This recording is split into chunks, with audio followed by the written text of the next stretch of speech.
Ladies and gentlemen, it is showtime. Please enjoy the show.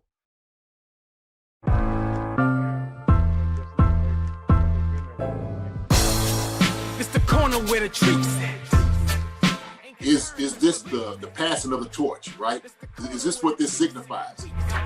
It comes down to that front office and what they feel is most important. The champ is here. We've touched down from a higher plane. Why you made it here? We always look forward to that week because it was always intense. You know that we ain't coming back. We about to. The man, the myth, the legend, Dante Hall. My favorite player growing up was Dante Hall. I love you guys in the show, but Dante was my guy. Get to dashing because you done on the warfield.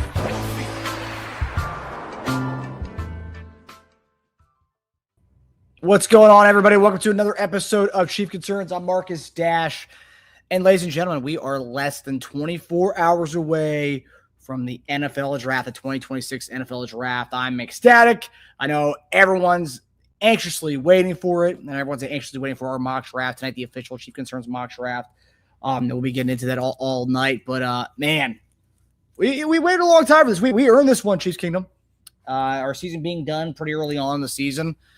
Yeah, we've grunted it out here for the last that first episode of the offseason was the Tim Grunhard episode where JD and I had the conversation with Tim Grunhard about drafting one of these edge rushers as opposed to Jeremiah Love because we're probably going to sign one of these running backs. And lo and behold, we did sign one of the running backs.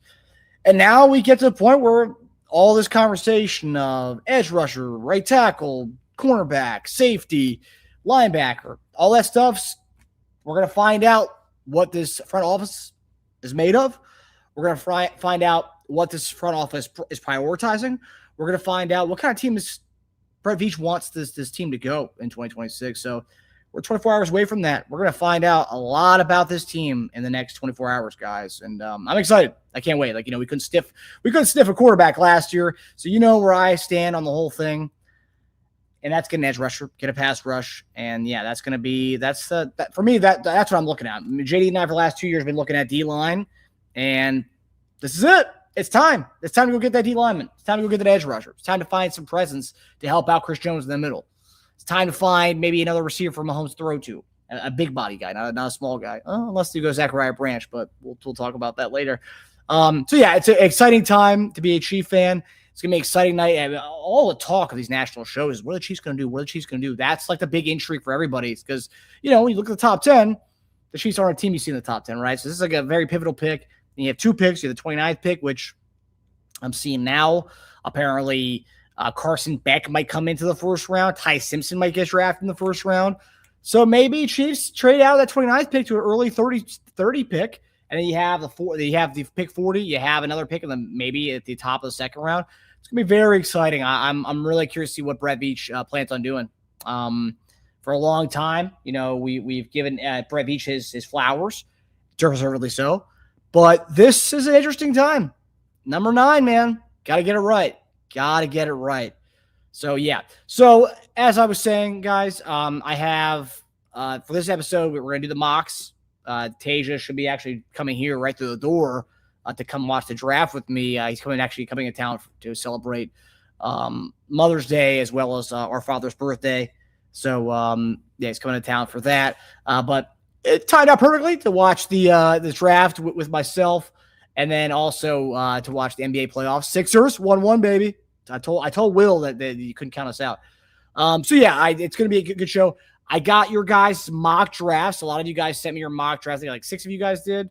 I wish more did, but it's all right. We got 6 people. Michael Brennan's one of them. A bunch of people on Twitter sent their mock draft over. So yeah, it'll be good. We'll highlight those bad boys, and we'll get to everybody in the chat here momentarily.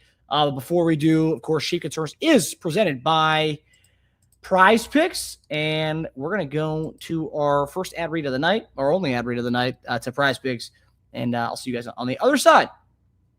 With the NFL draft coming up, Prize Picks has a really cool team picks feature where you can get involved with team-based outcomes. If you look at the possible outcomes, they have Ruben Bain as the highest odds of coming to Kansas City at number 9. Now, I want Ruben Bain to come to Kansas City, but most mock drafts from these experts out there don't have Ruben Bain falling to number 9. Spencer Fano, who has recently got some buzz around the Kansas City Chiefs at right tackle, is the second highest odds to come to Kansas City. Mansour Delane, cornerback from LSU, third highest odds. And then Francis Maui-Noah. So 2 tackles, Ruben Bain and Mansour Delane. And don't forget, you can follow the link in the description and follow along with what I'm doing on the app so you don't miss any of my picks. If you're new, download the PrizePicks app, use code HMA, and when you play your first $5 lineup, you'll get $50 in lineups instantly. PrizePicks is available in most states. Play responsibly, and let's get back to the video. So yeah, it's going to be very interesting tomorrow night. I mean, I still think that's crazy that Ruben Bain is the highest odds to come to Kansas City because for the longest time he wasn't going to number 9. I mean, still like you got to do a million, well, not a million, but you got to do a lot of these, man, to get Ruben Bain even come to number 9, right? You have to restart a million times. So yeah, it's going to be interesting. Let's see. Aaron Rose. I missed some of the prospect episodes of CC, so I'm still too uninformed to do a mock. Well, Aaron, we got the playlist. Just go to our YouTube channel, go to the playlist, and you have 54 videos to look at. Might take you all day, but hey, tomorrow morning, start that bad boy and listen to the whole way through, and you'll be ready to go by the time you get to the draft at nighttime. 54, let's say like each one's like 9 to 10 minutes each. You could probably get through it. You can probably do it. So yeah, let's see who's in the chat tonight. We got a good crew. Joey, PFF Draft Simulator, no trades. I drafted 9. David Bailey, number 29, Caleb Banks, number 40, Peter Woods, number 74, Max Clare. I would love that draft. Joey, you know what channel you're on, buddy. You know you're gonna get me every time. If you say D line, you're gonna get me every time, man. I love that. I would give that draft an A+. If you just come away with David Bailey, Caleb Banks alone, solid. But you throw Peter Woods in there, we're talking about nonstop getting after the quarterback with that kind of mock. So love that, Joey. DJ Jazzy 1. Hey, Chief Concerns family. I'll be in listen mode while eating a dinner. Go Chiefs and Veach. Get us the best we can. So fans don't fret. Yeah, hopefully. Will, Tage is super fan. Well, I wonder who that is. Will, what's up, buddy? Chief Concern, let's go. That's my guy. Let's Tage's guy, but that's my guy too. But big Tage guy. All right. The crew is starting to form. The crew is starting to assemble. We got a former Chiefs tight end, Jason Dunn, joining us here. What's up, JD? It's 24 hours, baby. Man, it's here, baby. It is here. 24 hours, and it couldn't come any sooner. Well, it's just like one of those things, like, it's like a kid on Christmas. We all wait, and I'm sure you talked about it before from a player standpoint, but the night before the draft, was that like something like that? I know you didn't attend the draft. You were at home for the draft. Yes. Can you, like, for people like us, like, can you kind of sum up what that feeling is the night before the draft? Because like for us fans, right, we're all giddy. It's like Christmas for us, right? We can't wait to open up and see what new toys, what new players are be coming, what jersey I'm gonna have to get, or what player's jersey I'm gonna have to get in the next day. But from a player standpoint, it's just like it's like a nerve-wracking night. Are you kind of like, is it sleepless? Like, kind of talk about like that a little bit. It's everything, man. Nerve-wracking. Yeah, you do have, sleepless. You think about all the conversations you've had and what they could, what teams are discussing, where you can go. And I think the anticipation from your family is probably that weighs on you too. What everybody is thinking and everybody that's been a part of this whole journey, what this means to them as well. And so for me, the night before was definitely like, man, who is talking? Where am I going to go? What city am I going to find myself? And I said, I don't think people realize, when this process is over, you go straight to the city. I know that's how we did it. We had maybe one day to get signed, gone. That's where you're going. And this is like you're getting yourself ready and prepared. Photo shoots. You just get immersed fully into now becoming a professional football player. And it doesn't slow down from there. It doesn't really slow down. And so what we seen last year, when I was talking to guys about coming on the show and stuff, they was just like, man, like as soon as I get to understand everything and whatnot, because they hadn't had a chance. You don't get a chance, an opportunity to really take a break because you're being thrusted into this role that you have earned and teams have taken a chance on. And then now all of a sudden, it's a new life. That's what it is. It's a new life. You have a new family. You have a new responsibility going to a team that's going to pay you a large sum of money. So whatever teams guys is getting for NIL, that ain't nothing compared to what it's going to be in the NFL. And then also to the pressures, really, that's the pressure also too, man, that lays on you and you don't quite understand. And it's very surreal because it's like, wow, I'm actually here. I actually made it. What now? And what do you do with this? What do you do with this new money that you're getting, this new stardom and fandom that that comes into your world? It changes. And so this is very, very, very different feel. You know what I mean? It is. It's more than just Christmas. This is life-changing. Christmas is kind of like one of those things that comes and, it's like, hey, okay, all right, Christmas, I got me some presents. It's good. Settles down. You go on about your business. The next thing you know, you're going for the next holiday or whatever. With this is your life now. This is where it happens. And so, yeah, top 1% of the top 1% make it to the NFL, man. And you realize you're in the elite. You're an elite class. There's not many of us, that get that privilege to be able to have your name called on any of those days. And so guys just need to be thankful if their names are called, and then even thankful if you get, UDF, undrafted free agent. Yep. UDFA. So. Yeah, I think so. It's important to hear this because, from a fan's point of view, right? Like we talk about, it's a Christmas feeling. But for you guys, it's that times a million, right? Like all the reasons you just mentioned, and I feel like some fans who, we have different types of fans in this fan base, right? And some fans will be pissed off about a guy would draft tomorrow, and then most fans will rationalize it. Most normal fans will rationalize it, like, oh man, like, hey, I didn't want that position, but hey, I'm excited to have blank on my team. But I think it's important to understand what players are going through on this night, because yes, it's life changing, but that's a whirlwind. Because like you said, snap of fingers, you're on a plane to Kansas City, and a week later you're going to Tops is doing a photo shoot with all the players, and you put the jersey on. I mean, it's just nonstop photo shoot after photo shoot after photo shoot, making the rounds in Kansas City, doing different community stops, already just to get your face and name out there. I mean, so many different things you guys have to do for the next few weeks afterwards. I mean, pretty much all year. Oh yeah. Man, I might go get it.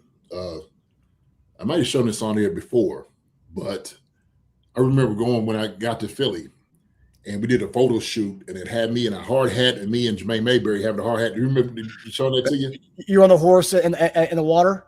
Or no, not that one. That's yeah. Okay. That's only for certain people right there. Yeah, that was my Conan days, But no, this was the one I had my hard hat on, and I have like a building block. I'll go get the picture. I'll go get it, and still have it. And it was almost like we're reconstructing the team, building it up. I remember seeing it in, I guess, with the Philadelphia Inquirer. I think it's what it's called up there. Maybe I think it's what it is. I can't remember. Yeah, it is. Yeah, and I remember seeing. I was like, wow, I'm on the front page of this. And me and Jermaine Mayberry, first 2 picks of the draft, of the sports section, and here we are. And man, I was just like, geez, the Monte Grease. I got ACN joint. I got jokes. I'm ready to show that one too, man. Hey, but that was like when that hit me, like this is what we're being marketed at in the city. Like we are the ones that's going to help revamp and revitalize the team with our 2 picks. And of course, obviously we had some really good draft that year. I had, Brian Dawkins, my brother, man, that got picked, in the same round as me because the Eagles had 2 second-round picks. So Doc was there with me. The Eagles had a good draft that draft. Mayberry and Dawkins? Yeah. Ray Farmer was in there. Oh, wow. Yeah, Ray was in there with me. Trying to think who else. Oh, Bobby Hoyne. I don't know if you remember Bobby Hoyne from Ohio State. Raiders. Yes, sir. Philip Riley was a wide receiver from FSU. We had Tony Johnson from Alabama as a tight end. Whit Marshall was a linebacker from, what was Whit from? Can't remember, but Whit was in there. These are all like my draft class. This is my draft class brothers right there from the Eagles that year that I remember. But that's what it is. And when you come in, everybody's going through this together as rookies. It's like your eyes are wide open, Marcus. It's just like, seriously, just what next? What next? What next? What next? And it's, hey, just got to get this right. We're going to take you over here. So where you're going to live. We're going to take you over to the hotel. We got to move around. It's just like you got a script, like a van is like, you got a schedule. Yeah, you can't do what you want to do. You are now the property of the team. That's a way to say it. Your rights are given to the team that has drafted you. You have written your life on the line for this team. That's what it is. Some people use it like, man, this is modern day slavery, whatever it is, and you just realize you're a commodity of this team. They have the rights to you, and you can't go anywhere else because they've taken you, and that's what you belong to. So, yeah. Did you have to go to do the photo shoots they do with like the different car? Because back then it was, there's a million car companies. Now there's like, I think only one really does it now. Like was that a specific photo shoot you had to go to? No, that was out at training camp. I think it was. Okay. Yeah, that's awesome to get that. Look at that, great size and size potential. Big frame. That's some room to grow. Outstanding athlete. Thank you. That room to grow. Excellent movement and skills and speed for a player his size. Has speed and potential as a receiver. Can be a very dangerous runner after the catch. I was a very dangerous runner. Can be a physical blocker, as he's shown in the flashes of Senior Bowl. Was coachable during Senior Bowl week. That's stuff right there, baby. Well, I love the last sentence there. It was coachable during the Senior Bowl week. What? So, I actually spoke about this. I did a show today earlier, and was talking about kind of my journey. It was something really outside of football that I was doing, but I was speaking about how when I came out, me and my college coach kind of butted heads a little bit. And one of the things that he had said, God rest his soul, because we patched it up before he passed, talking to me. You a good guy. At the time, I didn't quite understand like all the things that was going on with it. And so my problem was when I was at EKU, you kind of live in a bubble back then. You didn't have the internet and things coming out and information. You just didn't. And I said, man, you get information that Eastern Kentucky was on a carrier pigeon. That's how it was coming in, like, some of the information. And so I felt like I was being held back a little bit, purposely as well, not trying to be given my flowers and whatnot for, when I played at Eastern. And I think one of the things that came out was that I wasn't a hard worker, I wasn't coachable. It's crazy. And the Eagles, which I thought was going to take me in the first round, actually took me in the second round. And I asked him why that happened. He was like, well, there's some questions about this and that. And I'm just like, what do you mean? Like, being coachable and stuff. The crazy part was that had came from my head coach, or they might have heard from a scout saying something like that they heard this. And so that's another thing about this, Marcus, that telling you behind the scenes. Okay. I actually didn't know this was going to go this way, but I'm going to go ahead and tell it anyway, because, there's going to be some narratives being created on some guys. Guys will fall because of different reasons. Some true, maybe some untrue, some unfounded, some, of course, these things did happen. But changing a person's life, you're almost in the hand and the mercy of sometimes these teams, these scouts, and what people say about you. So if somebody wanted to say something about you, they could use that to try to hurt you in your stock.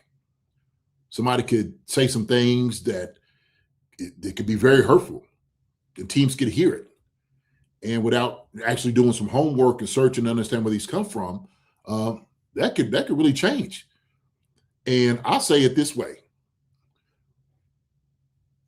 from first round to second round, the difference I felt like taking out of my pocket was like $1 million. Like, seriously, that's what you start looking at. And so when you start tallying up the money and different things like that, you start looking into, like, it's business. It's a business thing that goes out here. And so that's why it's important, like these brands or like guys, how they act accordingly and act appropriately. When I coached guys in college, and matter of fact, the guys that was getting drafted when I coached, for the NFL in 2023 for the All-Star game, getting those guys and talking to them for the entire week, I had the tight ends. And one of the things I did is I broke down to them, kind of this circle, this life picture that you will deal with through this entire process, like your first year and what to expect.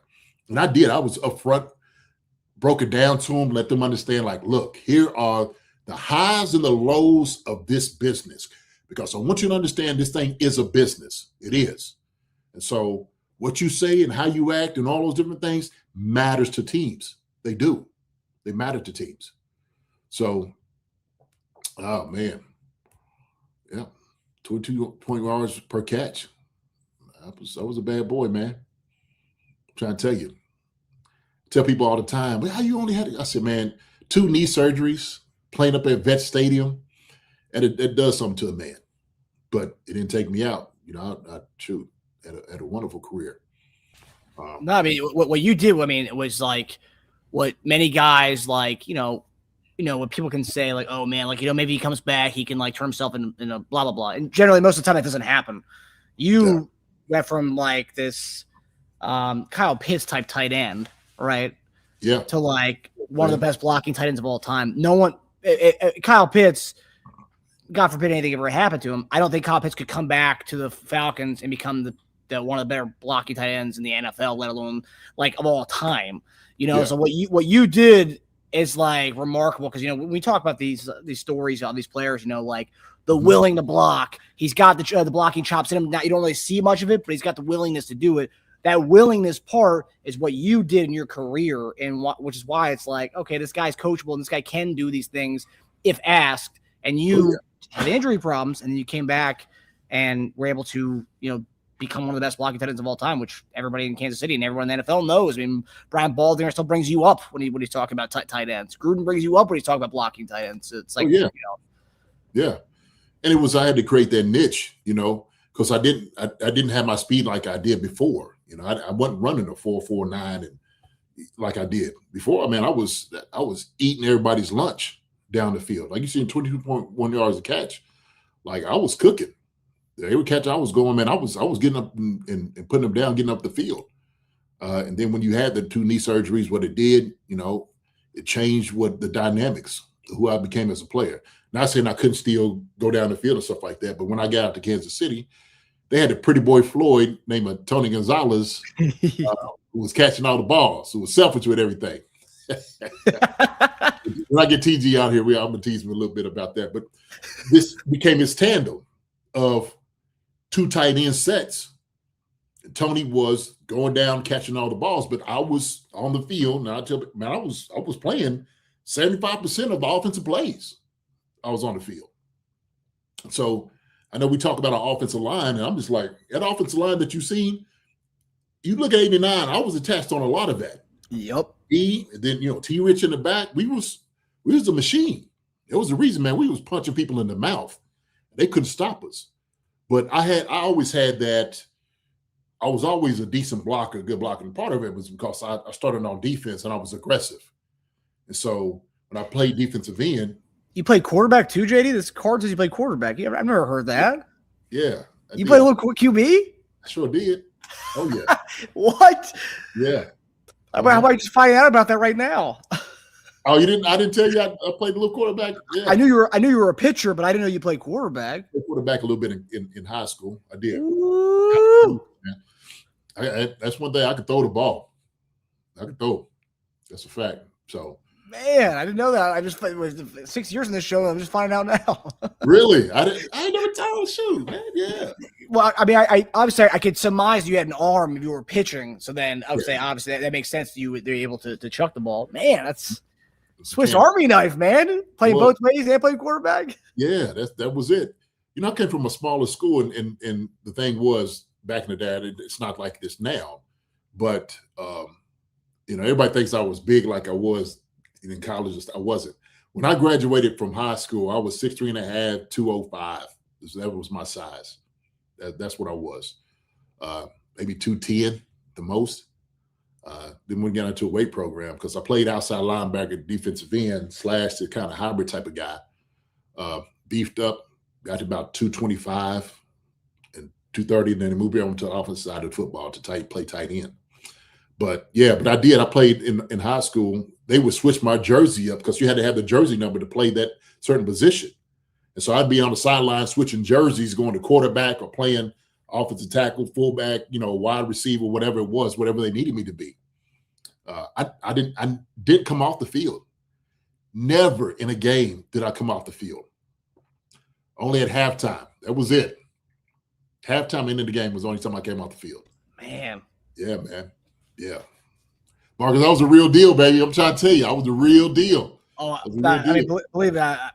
I know, JD. I've seen the EKU highlights that you sent me, the reverse that you take to the house as a tight end, the sacks you had as a DM. I mean, to play both ways in high school is one thing. I mean, most of these the best athletes do, but to do that on the college level, which no one does anymore, I think there's you and Julian Edelman are the last two I can think of who did that. Man, and Travis Hunter obviously last year, but gosh, that's yeah. And I tell this all the time. I'm saying, you know, you want to use a good trivia question. What player played both ways in the Senior Bowl? This guy. Yes, sir. Yes, sir. Has anyone done that since? I don't know. That's a great question. That's a great question. Yeah. But they wanted to find out, and this was kind of going to like we were talking about earlier about, you know, the Senior Bowl. They want to try different things to see what a guy could do. You know, they like, look, we're going to use all the tools. Let's see what you would, you know, if you're able to do certain things, because this is a good time for scouts and everybody to see it, okay, to see this guy in person and know what he's all about. So we're rated higher than the Eastern Country, but through the first month of 1996 season, none of them can match the glossy numbers posted by the Eagles rookie. Couldn't do it, man. I made the all rookie team as a tight end. So, like I said, flew to Hawaii and played the Rookie Bowl with Keyshawn Johnson. Let me see, who else? Tony. What's Tony's last name? Quarterback for the Rams. I don't know why I can't think of it. Tony's last name. Tony Banks. Tony Banks. Yeah, Banks, man. Had Banks. Sure, I think Eddie Kennison might have been out there with me. Still guys. And I ended up winning MVP of that game. So, what a stud. Yeah, man. Yeah. And that's the thing too. Like, I know you've talked about like, you know, what you went through mentally and stuff from when you got the injuries and when you were coming back, you know, going back to the Chiefs. But like, so many guys we talk about, like, you know, the Pitts comparison, right? 'Cause he's a receiving threat. And if he, God forbid, had any knee surgeries and he, you know, couldn't become this blocking tight end that you became elite at it, I just like, I feel like the reason why we don't hear about these stories, I mean, guys get injured all the time. They have career-threatening injuries and they don't come back. It's because they don't have that it factor where they can change up their whole game. And like, that's why I'm sure we, you know, a lot of guys go through career-ending injuries. We may not know they're career-ending injuries, but like they had an injury that happened in the off season or during the end of the season. But like, oh man, why did we ever sign him again? Why did we ever pick him up? Nobody ever picked that guy up because like they obviously had to change their game up in order to stick around, and they couldn't do that. You did that, and then you had a 10+ year career after that, which is just like so wild to think about. This shows like the fortitude that you had, man. Like just unreal. Because it wasn't like you just came back and just like had like a Mercedes Lewis type career where you just like kept hanging on. You had a legit role in the offense as being that mainstay of a blocking tight end on the team, you know, playing 70+% snaps offensively. And it's just like you don't see that story that often because guys just can't change who they are, and you did, and that's just shows the depth of who you are, brother. Yeah, well, thank you for saying that. And you know, and I'm glad teams recognize this. And there's another thing, and it's just confirmation. Because like I said, I used to hear a lot from, D coordinators and a lot of coaches, and, they would tell me like, man, you was a bad boy. Man, he'd tell all the other people and some of the younger guys coming in, like, man, y'all know about JD. JD was a bad boy, man. I'm telling you. Hey, man, fast catch, do anything, jump up, out, do it all. He could do it all. And I was like, yeah, man, you tell him, talk to him. Let them know a little bit about JD. You know what I'm saying? I don't want to toot my own horn, but let the coaches do it. And they did. Charlie Joyner used to do it all the time. He'd tell guys all the time, hey, man, JD, shoot. No, man, couldn't stop him in college. So, yeah, one of the toughest areas in the game of football. That's true. I'm Reggie White, Bruce Smith, Kevin Green, Greg Lloyd, Charles Haley, man, you name it. That's what I was going against. That's the guys. I was lining up every week to go block. Me, his rookie out of Eastern Kentucky University. That's how to go put my paws on. And so I love it. And a spectacular athlete. Ooh-wee! And yes, sir, who can run, jump, and do just about anything athletically. Ain't no lie on that. It's no true. So this guy is such a talent that he was even projected as defensive end before the draft. Yeah. So Dunn will need some smoothing around the edges, but the Eagles think that they have their tight end of the future. Yes, sir, Bob. Yes, sir. Sounds like one of Tage's monologues on a player right there. Look at that weight, 6'5", 257. 6'5", 257. I played 272 when I was with Kansas City. That's the difference in weight. Wow. Okay. Mm-hmm. Yeah. How much did you gain from? Because this is obviously right before you had your first year. When you got to Philly, how much extra did you have to put on, or you pretty much you stayed at the same weight you were? No. So this is the interesting point. So I actually put on weight before I got to the combine. I was probably around about 249, 250 maybe, the most in college. And I remember because it was a different era. It was like, hey, man, you got to block as a tight end. You just had to do it. You just have to do it. And so that was the thing about it was I was a tight end that had to get bigger. Like back in the eras, you could not get the tight end weighing the way the guys are weighing right now. It was teams that just pass on you. Like if you can't block, you might as well forget it. Yeah. Just don't even think about coming out. Those guys would not get drafted. I'm just telling you, And so it was looking at Mark Bavaro, those type of tight ends, bigger tight ends that could block. Because those are straight hand and all those different guys, Doyle and this is the people I'm blocking, Eric Swan. There's some big jokers out there, man. The whole Pittsburgh defense, I like Kevin Green called me Rook the entire game. We just battling with each other. That gold hair coming up, come on, Rook, push me over the palace. I was playing against some monsters. Some absolute monsters. But yeah, man, I put on weight going to the combine. Went up there, had my brother, Mike Boyle, right? Came on the show. Mike helped get me right. Got me a great trainer, went up there, trained, and got ready.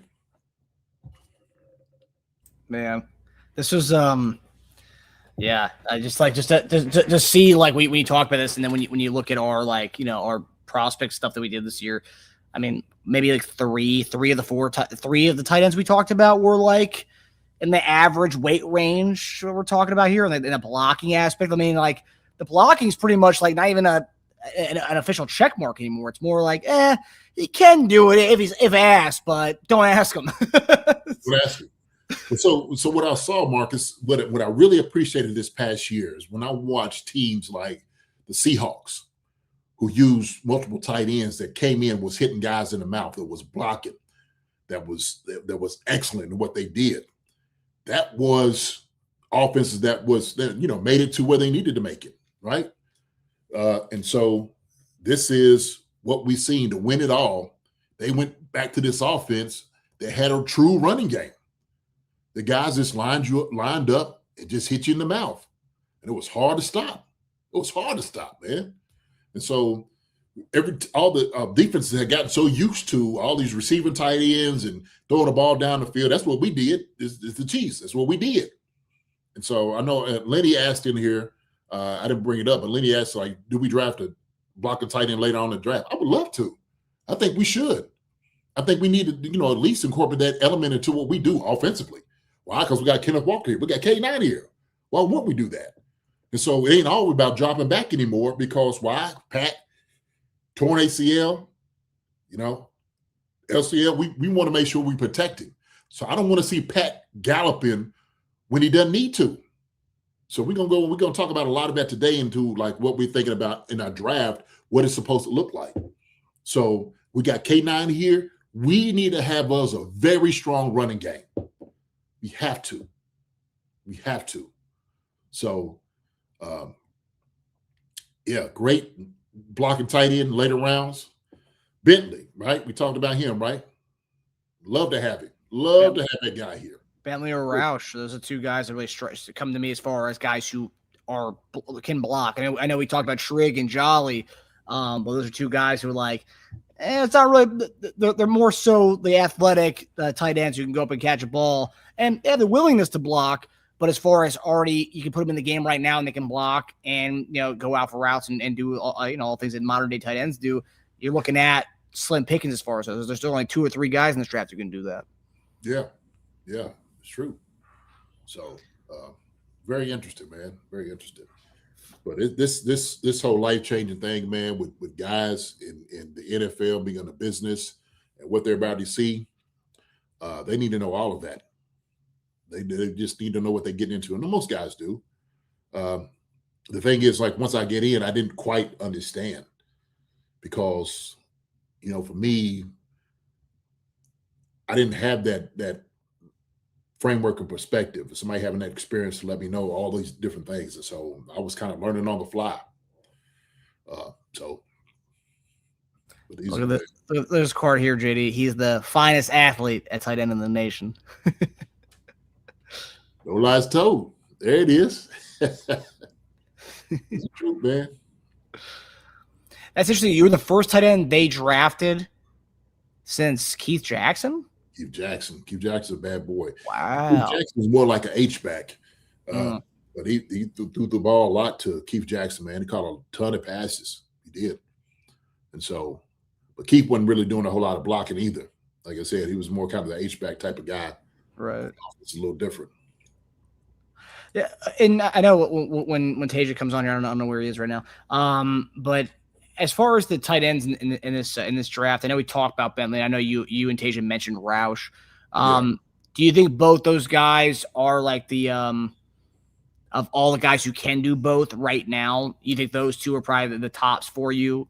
Forget about overall just the athletic standpoint, but the guys who can come in and do a little bit of the blocking as well as the running routes. Are those probably the two guys that stand out the most to you? Definitely. Absolutely. And because of, the willingness and them actually being really good at blocking brings a whole different element to what we can do offensively. We just haven't had that guy since Blake Bell. We just haven't. Look, Noah's done a good job of it. But the thing is, like last year, the limits of it and, sometimes we ask him to do a lot more than, maybe what he should be doing. And so bring a bigger body to do it. And I hate bringing an extra tackle in to do any of those things. Absolutely not. I'm completely against bringing in a tackle, an extra tackle to do all the dirty work. Just have a tight end, somebody that can catch the football. So. Tasia, we were getting into the night before the draft. We were talking about from the fans' point of view, how it's like Christmas, but then we talked about from the players' point of view, what are they going through the night before? And that was kind of what we've been talking about since before you got on. So, yeah, cool.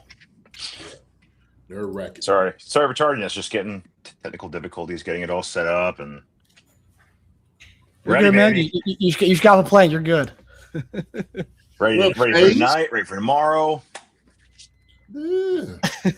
Let's go, baby.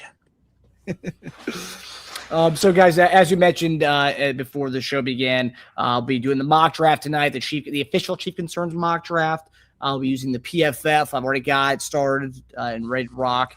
And then at the completion of that, we will then go to your mock drafts with the ones you guys have sent to me, and I have those you guys sent to me via Twitter, and I'll be posting those as well. So you guys ready for these official mock draft? The last time we hear mock draft till hopefully about March, February next year. Yeah, I mean, it'll be past tense, but we'll refer to it this weekend, I'm sure. You know, Yeah, I remember him being mocked to this. I remember him being mocked to this. Well, like I was on the plane, I was listening to all kinds of catching up on vids and 2 different mock drafts. CBS did their 5-hour long mock draft. So great time to fly. You want to try to fly through like a cross country? You put on a mock draft the last 5 hours, baby, and you just let it take you on home. Oh wait, JD's over it.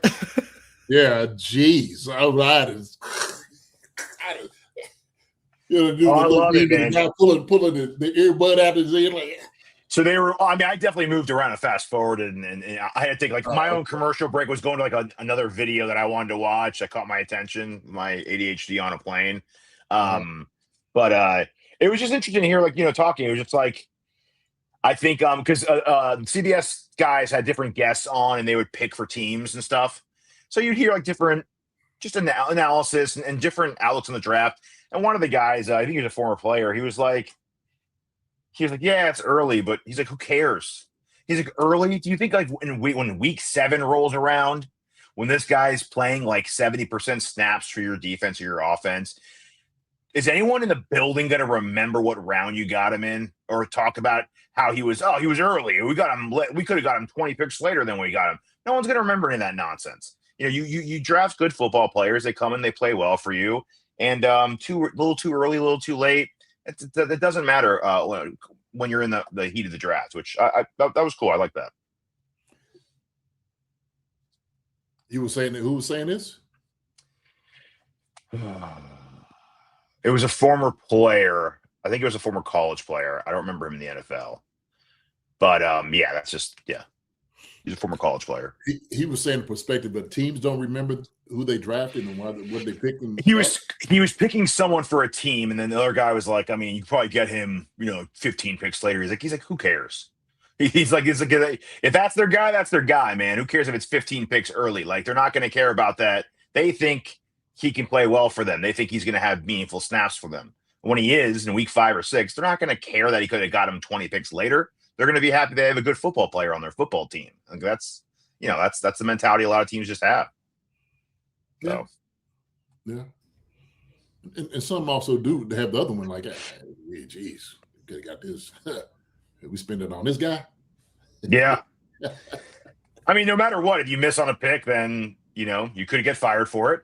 And if you hit on a pick, it can make the rest of your career. And that's if you got a guy 15 picks later or 15 picks earlier, right? Or right on schedule. Yeah. Just because he's supposed to be picked there and you do it, you're the guy who does it.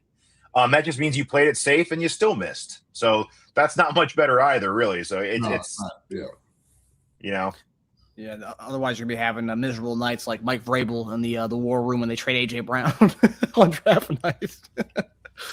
Yeah, that was the maddest I've ever seen anybody during draft night. That's hilarious. Delmonte Green Beans, appreciate the contribution, buddy. Listening to people guessing for 5 hours, hell nah. Well, you're gonna be listening to us educated guesses tonight with our mock draft for the next probably 45 minutes here. So and hell yeah. And hell yeah to that. All right, so let's get to it. Let's get to the final mock draft, or the first and final mock draft of the Chief Concerns podcast here. Wow. The War Room. This is the War Room, guys. So I've already started up the mock. And this Can you hear me pound the table? Nah, not really. Damn. So Mendoza, Reese, Jeremiah Love, Sonny Styles, Caleb Downs, Francis Maui Noah, Mansour Delane, David Bailey are gone. So Bailey to 8. So yeah, Bailey's there. Cornell Tate is there. Bane, you mean? Bane. Sorry. So right off the bat, what stands out to you guys here as far as where you want to go? I think we have a unanimous consensus for the top three. I can't believe Bane. I can't believe Bane. I mean, Bailey made it to 8. If Bailey makes it to 8, and like that's who they're going for, if that is playing out, I would see them trading up to get him at like 7 or 6. But that's just hypothetical. I think that would, if everyone's saying if Reese or Bailey get past a certain point of the draft, will move up for them. Who knows if that's true or not? It's mostly lies that we're hearing at this point, but Yeah, this is simple right here, man. This is Ruben Payne all day. We've been talking to him. This is who we want.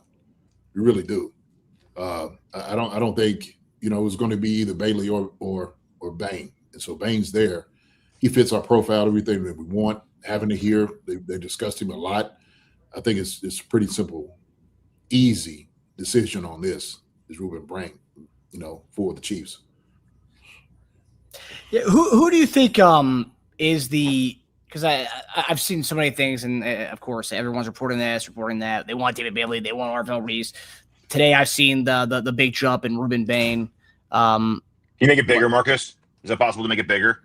Yes, I was going to ask you. Yeah, can you? How's that? A little bit more? Maybe if you also scroll down so you're on the clocks, maybe one of the top things we can see, because there's no point in seeing the speed thing, right? Yeah. And then that's as much as I can go. I mean, I can get bigger, but I mean, it's going to be way too oversized. Yeah. Go back in again. No, yeah. How's that? Isn't the first one we had? Second. Was that the first? Second. Okay. Oh, it's the second one. Second one. Okay. Sorry, guys. No, it's okay. It's not your fault. Yeah. I just want people to be able to see. But Go ahead. What's that? No, what were you gonna say, Jimmy? No, I was just saying. I don't know if you can expand the screen that all you get is just. I've never done that before. Actually, it's always looked like this. So, but go ahead, carry on, sir. No, the question I was going to ask is if, because Tage makes a point, right? Bailey goes to 8 here, and all the reports are that we are interested in one of the edge rushers. I can't tell you who's the guy that we're in on, because it seems like we like all three, the Reese, Bane, or Bailey. If Bane or Bailey are there at 8, and the rumors of us trying to go up a pick to go get one of those guys, who do you think would be the guy they would want? Because I feel like Bane. Talk about Spags guys. I feel like Baines fits the more Spags guy outside the arm length thing. I feel like he fits the entire mold of a Spags guy. Whereas Bailey is a pass rush guy, which, a lot of people say, oh, he's too one-dimensional of a guy. That's not really a Spags guy. If you had to make a guess as far as who they're leaning towards, who do you think it is? Is it Bane or is it Bailey, or even Reese for that matter? The reason I think they go for Bane is because, like you said, he does great against the run. We know that. I think we pretty much had on a good run defense, and what we ask our edge rushers to do. Okay, and so sometimes you got to go down into, regular, 4-3 type of defense, and so that's more of a fit. Putting your hand in the dirt. Ruben Payne can do that. He can move in 3 technique, 4-eye. He can do all those different things, and that's his versatility that gives, I think, him the nod over. Bailey. So I just believe he fits our mold even more. Now, and I'm not taking anything away from Bailey, because we understand Bailey is the best pure pass rusher in this draft. But you can go get a pure pass rusher a little bit later if you needed to. There's enough guys out here to do that, as opposed to saying we got a guy that can do it all in what we do. So, he can hold the edge. He can disrupt in the backfield. He can do everything that you ask him to do. I think Ruben Payne's our guy. I agree 100%. Tasia, are you the same boat? I mean, as far as who we want, I don't know. Both have profiling questions. Bane is the really just girthy, powerful rusher that I think Spags would absolutely love as far as how he profiles and playing style. the arms are definitely an outlier for him, and the arms are an outlier for everybody. So I think Bailey's something we haven't had before, which is just like put me on an island and I'll make this guy look dumb by just running around him. We haven't really had that, and Spags hasn't had that since like New York. So I don't know, but in this case, as far as who's left, although I'd be pleasantly surprised to see Bane and Tate. And if everyone's saying it's cornerback, receiver, or DN, well, Delane's there, gone, so that's not even a question anymore. So to me, it's a no-brainer for Bane. Yeah. All right, so let's do it. Lock it in. It looks like everybody in the chat, even people who weren't high on Bane, are saying if he's there at 9, you go up and take him. So Ruben Bane. We're gonna go Ruben Bane. One of the most dominant college players this year. You're getting him at 9. 100%. All right, so now we're at 29 here, and here we go. Oh boy. See, two of our guys just went. Marcus, Blake Miller in Boston just went. Yeah, but you see, JD, what guy JD put up as a prospects up there, and I don't see that happening. But if he's there, man, woo! Keep scrolling down a bit. Let's see what we got. Not sure. KCC. Christian Miller. Wow, man. This board fell. Really oddly. Yeah, it did. So, all right, can you do me a favor? So if you scroll up a little bit, not on the whole board, on the the player part, yeah. So if we want, we can start narrowing it down by our positions. Do you want to earmark cornerback, receiver, and O-line? No. No. Let's see who we got. Let's see who's up here, and then we can kind of get to it. So now I just want to see the depth of each position and see like who could be there at 40. That's the only reason why I was asking that. Okay. All right. Because if one's more shallow, or we can just take turns going to each position and see how it looks, lay of the land. So receiver's been pretty picked over. Man, I mean, some of the guys we talked about are still there. For sure. Yeah. Jenkins too. So guys, I wouldn't be mad at getting, to be honest with you. Look at go to cornerback. You can get rid of receiver if you want. There you go. So Hood, Cisse, Pons, Johnson, Scott, Stooks, yeah, Jeremiah, Malcolm Doss, Stooks. Cornerback's deep, man. Cornerback is deep. We established that on our shows. Yeah. So corner's something we can kind of put on the shelf a little bit. The question is, go back to receiver, right? Go back to the receiver. And it's kind of deep for what we said the first, all the way up to the 40th pick. There's still some guys that we know can be legit. Casey Concepcion is, we're talking about legit guy. Chris Bell, legit guy. Bernard, legit guy. Brazil, legit guy. Skylar Bell, legit guy.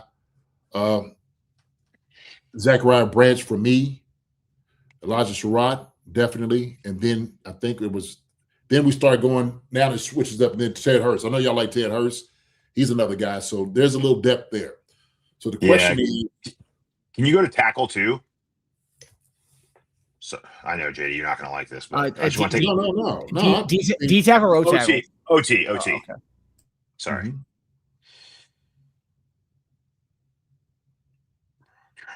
Man. Okay.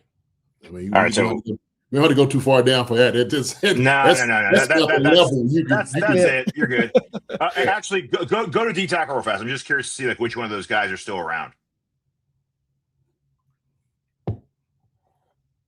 Peter Woods, Christian Miller. Okay. Wow. Man.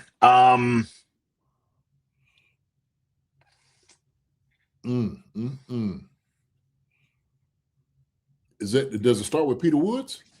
Yeah. Jeez. I think I would go based on board, based on need, based on based on who's out here and the positional tiers that we have left. I'd go Yonicher or Lomu, I think. I would go Onicher or Peter Woods. That's what I would do. Yeah. So we have the discussion of the things that we need, right? So this conversation of we have Jalen Moore for another year. He's a Pole, he's a backup to the left, could be to the right. All the Chiefs saying we're going all in on a right tackle now. So we haven't for 4 years, and we had to worry about it. You just get him off the books. He's done. Jalen Moore, if he doesn't get it done, we can move on. We don't have to put that much money into him. We got our guy for the future. And like I was saying earlier, you want to have a guy that Jalen Moore comes in and starts. You get the other guys ready, right? Max or Lomu to be those guys. If this is what we're thinking, this is what they're saying, okay, we got our defensive guy that we wanted. Ballpark, right? Home run on that one. First one we wanted to do and address. Okay. Second one, if we take it off of the tackle, I'm like you. I would probably go, Yonicher. And you have two cost-controlled. Your bookend tackles are cost-controlled for 4 more years. Both of them, 4 more years. Right. Let them grow together. That's a pretty advantageous position to have. And honestly, Yonicher and Lomu, let's say something did happen to Simmons. I think either one of those guys have the potential to play left tackle anyway. So, got Issa. Yeah, that's true too. Yeah, we don't need to get. I don't think we need to go get as the left tackle. The right is the question. That is like legit. Jawan Taylor is gone. Our starting right tackle is out of here. We need a guy that plays that position, proficient. And I get, we're talking about Lomu and maybe switching him over, but you got to invest some time into that. You got to invest some time for him to get right, so he can be, do a great job. So it's not even just playing in the NFL left tackle, what you play. Now we move him to a whole different, to the right side to get it in the NFL. Now it's an adjustment. It's an adjustment. It is. That's the truth of it.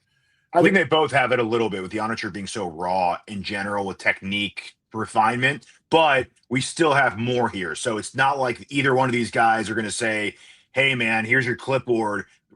Study up. You're starting right tackle day 1. Now, if they come into camp and look phenomenal, and it's just kind of like last year, Simmons just took the job from looking like Simmons, right? And if these guys do that on the right side, then I'm okay with them starting if they just clearly look better than Moore in training camp. So, but they don't have to, is what I'm saying. It's not a situation where they have to start at first. Right. So we look at Yonicher, 0 sacks given. We see him against David Bailey. He held his own against David Bailey. A guy like this, you can we know he's going to become better. And what he's just played at this position for 3 years, and now this is what he's doing. He's just going to, it just makes sense to get a guy like this. It's funny we're not even talking about the top rated tackle on the board, which is Proctor. I know it. It's funny, right? But I mean, the more and more I hear chatter about Proctor is that he might have to be moved to guard, because you just got to be worried about a guy who's who was playing weight was like 380 this year. If he balloons again, you're gonna have a problem on your hands, man. He's not the athlete that Yonicher is. No. I think the ceiling is higher on Yonicher for sure. Yeah. Mm-hmm. I would go Yonicher here. Yeah. I think receivers kind of already passed the tier that I like personally. And cornerbacks just so freaking deep. Like one of those guys is lasting the 40. And I think D tackle, I think there's still meat on the bone there. I think we can still find something. Yeah. So off here for Yonicher. I mean, everything that what you guys talked about the other day with Yonicher. I mean, shoot, you get a starting right tackle right out the gate with a chance to be much more than that. just based on how raw he is, and he's already that good at that spot. I think you're coming away from this first round being like, man, like we really figured out the trenches. I mean, if Andy said that he feels good about his offensive line, and with Jalen Moore, who's kind of a question mark last year, you go with it, you're kind of getting an upgrade right off the bat. I mean, and then the cost control for the next 4 years. We don't even have to talk about offensive tackle for 4 years. That's kind of nice to come out of this first round with fixing our D line troubles as well as our tackle troubles. So, yeah. Let's do it. Yeah, I know. Thunder Dan, I know we definitely do need. I know we need more than one CB, but this draft is very deep at press man, physical, big, long corner. So I'm not worried about snagging multiple. All right, so all in favor, Max Yonicher. Let's bring him home, baby. Let's go, baby. Wow. This is pretty good, man. I like the top 5 options here. Wow. Mm-hmm. Man, there's a lot of meat out there, man. Absolutely. Kalomu lasted too. How funny is that? So, hey.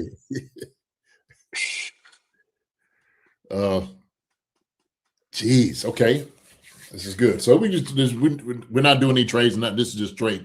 We're just dealing with this. Yeah, we'll go straight. Trust me. I'm good with My that. hand's shaking about not doing a trade, but yeah. This comes down to preference as far as the D tackle, the DB, and the wide receiver. You can go down a little bit. I just want to get a good look.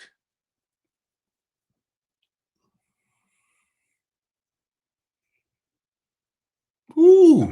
Malachi. Ooh, baby. Okay. Wow. Man. Man.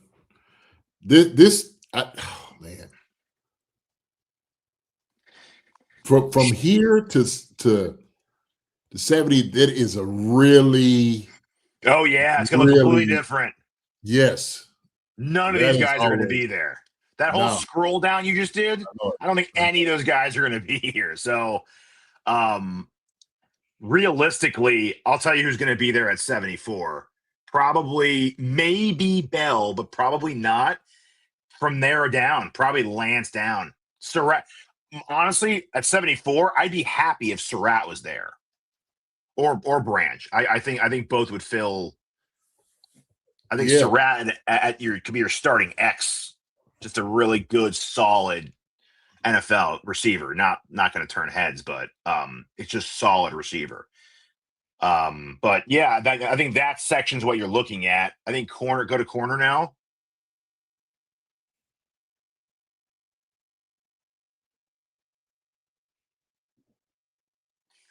I'd say still so deep. Yeah, but I don't think these guys are going to be there. But we keep going down a little bit. Yeah, you can still see. You still got guys. I think it'd be like Rivers would probably be the top guy on the board at 74, more than likely. Mm-hmm.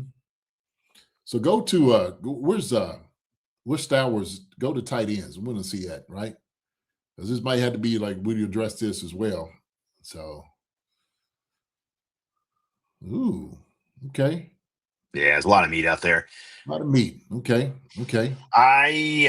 My number one, I think, just because of straight value, and I don't think he's going to be out here in real life, and I think if he did, we would take him. I'd have to say Colton Hood. It's a big swing for the fence move, but like his injury stuff's kind of. Colton Hood? I think of McCoy. Sorry, you think of McCoy? Yeah. Someone already swung for that fence in this draft. Hood, you're looking at like a top 25 player. You get him at 40. Well, how do you guys feel about Lee Hunter? Because I'm seeing a lot of people in the chat. Thunder Dan's a big Lee Hunter guy. What do you know? Absolutely not. My guy, Grayson Halton is who I would I'd rather have Big Citrus at 74 if he lasts. If we come away with Colin Hood and Citrus the next two picks, I'd be very happy. Yeah, I was talking about getting a guy that has a body type kind of like Chris Jones. Big Citrus is a big guy. He's not as mobile and movable like, it's still kind of we want to attack pressure. We want to have that guy that can rush the passer. And we got big what's name it in from New England for a reason, okay, to fit the mold of the run stopper. So he was very good rushing the passer last year too. Yeah, but I mean, what he's known I think he actually graded higher in pass rush than he did for run stopping. Not to say like he's not good at it. I'm not saying but we did draft Norman Lott to be that role, the gap shooting D tackle. I know he's hurt though. He's coming off his injury, and it's different because this is where now having where two guys are hitting you all the time and having an ACL is different. Being in the trenches with an ACL is different from, specialty group or quarterback or wide receivers, because you don't take the type of hits like somebody from that sits inside the trenches will. Like we know at a defensive tackle, you're going to get hit in the legs, the hips, shoulders. You're getting hit on every part of your body, every single play. That's why they call it the trenches. That's the hardest part to play is right inside there because it's a war every single snap. You can't, there's no getting away from it. You just can't. We can protect Patrick Mahomes from getting hit when you don't need to, or wide receiver can go down like Stephon Diggs without getting hit. And so Norman Lott, I think, is going to shoot. I just had to say this. It may take some time. I don't know what he's going to look like. We looked at Charles Omenihu. What did Charles become after the ACL? And so that's why I say when I look at guys like this, what do we necessarily need going forward? And we still need kind of that pass rush type of guy. We still do. I think from the inside standpoint. I do think drafting Bain does help us, like not just fortifying the edge, but I think it helps us as far as like not having to draft D tackle as much because he can play inside and outside. So it kind of lessens the need for D tackle earlier on, where we could say wait till pick 74 and see what's out there as far as the D tackle spot. Yeah, the only thing is I don't want Bain down inside that much. You don't need to be down there that often. And that's another thing. I don't want to kill that vibe with him playing on the outside where he's more effective. When you get guys that are particularly in that position to do that. Not saying he can't do it, and we need to put him down there for a couple of snaps. Cool, fine. But I want that sucker on the outside is where I want him doing his damage more so than anything else. I don't want to keep getting double teamed and hit him in his legs. Because I'm telling you, as a tight end, if I know I can take some plays out of you, I'm going straight for your hips and your legs down there. And that's how we're going to speak in meeting rooms. We want to take it out of these guys. And so if I want to negate what he does well, we put a guy who might be a little bit smaller down there inside a 3 technique, we're going to say wear him out. Wear him out. We're going to make him pay for it. He come down here, in here, you want to get all of this, you're going to get everything you asked for and then some. That's what we're going to do. So hopefully you stay your butt out there where you don't have to do that. You know what I'm saying? Because that's what we're paying you for. We're paying you to be the pass rusher, more so as a 3 technique. I don't want you living down there as much. I don't. I just, I put him in jeopardy like that. Yeah, we get real crazy though if we went Malachi Lawrence right now and just said let's just eat the quarterback up every single down. Double up on edge right away. just say, man, we can't deny. I mean, we're here. I'm just throwing it out there as a possibility. So I'll tell you what, I agree with you, Marcus. What do you talk about? What do you think about DB wise? What do you think about this? Because I like Colton Hilton. I think this is we need a premier corner right now because we had to shore up our defense. Okay, we addressed our one thing that we had to on offense, right? Any question on the right tackle, we got that. Other question on offense that we had to ask is probably wide receiver, then tight end, right? But tight end, we've seen guys, we can get those a little bit later. So go ahead, give me your reason. What do you think? I mean, I get that Hood is the best player on the board here, and obviously we do have, because I see someone in the comments saying first injury to a defensive tackle, where do you go then as far as who's on your defensive line? But you can make that same argument for cornerbacks too. First injury to Knoll or Christian Fulton, where do we go then, right? Yeah. So as much as I like the trenches, and as much as I would like, I feel like Colton Hood's a first round talent you're getting at pretty early on at pick 40. But I think Colton Hood is a first round talent we'd be getting with our third pick. Honestly, with the way the D tackles are, because I think there's a marginal difference between the D tackles that are still available right now. I think I could probably go wide receiver maybe before I would go D tackle based on the guys who are out there right now. And I see Chris Bell still out there, and I think Chris Bell and Chris Brazil are two guys who probably aren't going to get to our pick. But those are two guys I would probably like here in the spot before the D tackles right now. But yeah, I think Colton Hood would be the kind of the way to go here. Yeah, I don't think we go D tackle right now. I think it's either corner or wide receiver. We need a guy. Just be honest. We need a wide receiver like a Chris Bell or Brazil. I like Bell because of his size, his yak. He catches. He got strong hands. He runs great routes. Obviously, he's coming off the injury. But he's your true X. If you want an X receiver, you got him. There he is. You got him. That's the guy you want. If you want to do that. And we got Elam here as corner. Remember, we got a couple free agents. We don't know how it's going to look. We don't know. Yeah. Maybe, hey, Tage, I see you smiling over here, buddy. But I'm telling you, if Dave and Spags unlock something to this guy who's a former first-round pick, and we unlock what's good in him, will he say, hey, man, I would love to stay here and work and be a part of it? Yeah. But I think if Elam's our fourth cornerback, it's a success story. I don't think he has to become our bona fide starter to even be a success story. Just as long as he gets snaps and doesn't ruin games for us, I'd say it was a good signing at this point. So low risk. Just don't blow a game for us. I'd say it was a good signing. Hey, don't screw it up. Hey, man. Yeah, pretty much. Buddy. Yeah. The last full game I saw where he was playing, his name was called 7 times in it. That's just, you do not. So basically, I don't want to ever hear your name again after you get signed. How about that? I don't want, as a quarterback, I don't want to hear him talk about you anymore unless you're picking the ball off. I think though, for cornerback, what we lost in weight is way more detrimental to our roster than any other position of loss this offseason. We lost McDuffie and Watson. We lost our number 1 and number 2 cornerbacks. I'm glad we have other guys to fill in, but think about it this way. We had Watson and McDuffie, and we still signed Fulton, and we still drafted Noah Williams. We had 4 good cornerbacks here. We got outside corners. We got 2 right now, trustworthy outside cornerbacks. And we didn't replace them. It's pretty crazy. Kohu's good, but he's a slot corner, and Elam's it's a good dart throw to see if he can give you something.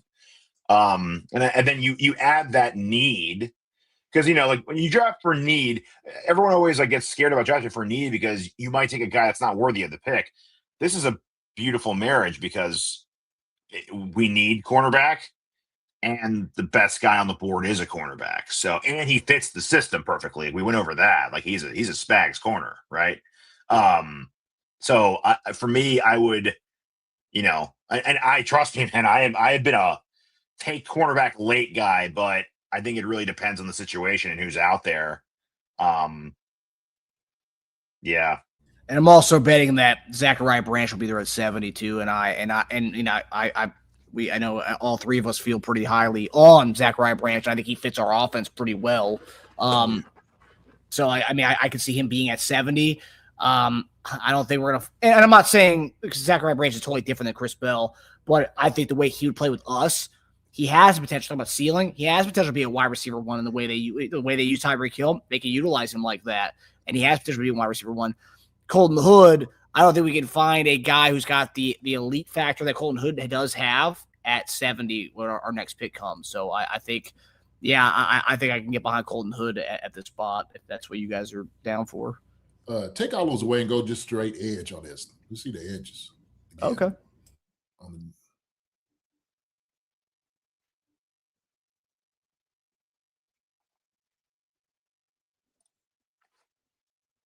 Okay. All right. Okay. All righty. And for anyone, I mean, I saw someone said the difference of Bell and the next, that one. I mean, first off, Elijah Surratt has more yards the last 2 seasons than Bell does, and he played for a good team and a good quarterback. So I mean, I wouldn't say you can't compare him to anyone that'll be at 74. There will be talented guys at 74 who are comparable to him. That's all. I mean, Surratt the last 3 seasons, 15 touchdowns, 8 touchdowns, 8 touchdowns, 820 yards, 960 yards, 1,200 yards. I mean, that's a full resume. So I wouldn't say it's Bell or bust by any means. I think we're good. Lawrence is tempting, I will say. He is. But see, JD, if you were more willing to give Bain more snaps on the inside, I would say I would be more receptive toward doing it. But if you really think like you got to play him outside like 95% of the time, then that makes it a little harder for me. So let me say this, okay? All right. The reason I could see Malachi Lawrence coming there, he could do a little bit on the inside, and I would actually move Kalafkas down a little bit every once in a while. Whoa. I mean, you could definitely get creative and run a bunch of different fronts out there and see what the best combination is. That'd be fun. The fact that you would have these Maseratis coming from the outside, coming at the quarterbacks, is scary. To see Dane, Malachi Lawrence, Chris Jones, and somebody that we know on passing downs come after the quarterback, that is shoot. That'd be a dream for me to see something like that, man. I'm like, I would love to see third down. And we were one of the worst teams on third down in the league. Yeah. Yeah. Without a blitz, we weren't sniffing a quarterback. Yeah. It was like 29th. I think we ended up being like last on third down conversions. We couldn't get off the field. We just couldn't straight up after this pick and get Lawrence. Huh? So was it straight up after this pick to get Lawrence? Yeah. So, so Tejo, are you with JD on this? I know you're a big Lawrence fan. Would that be also something you would kind of contemplate here as well? Oh, I would contemplate it for sure. I just think the end here, then you're.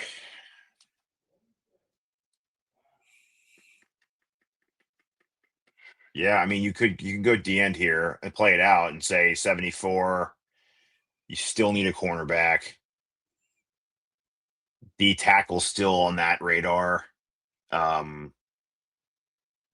CB is still highly needed. Safety's still on the radar. You still have a lot of positions to get to. I mean, cornerback's still so deep. Look how deep cornerback is. I mean, it's still out there, man. It is. I totally agree. I think as far as prospects go, Hood and Lawrence are at this point both like getting first round love anyway.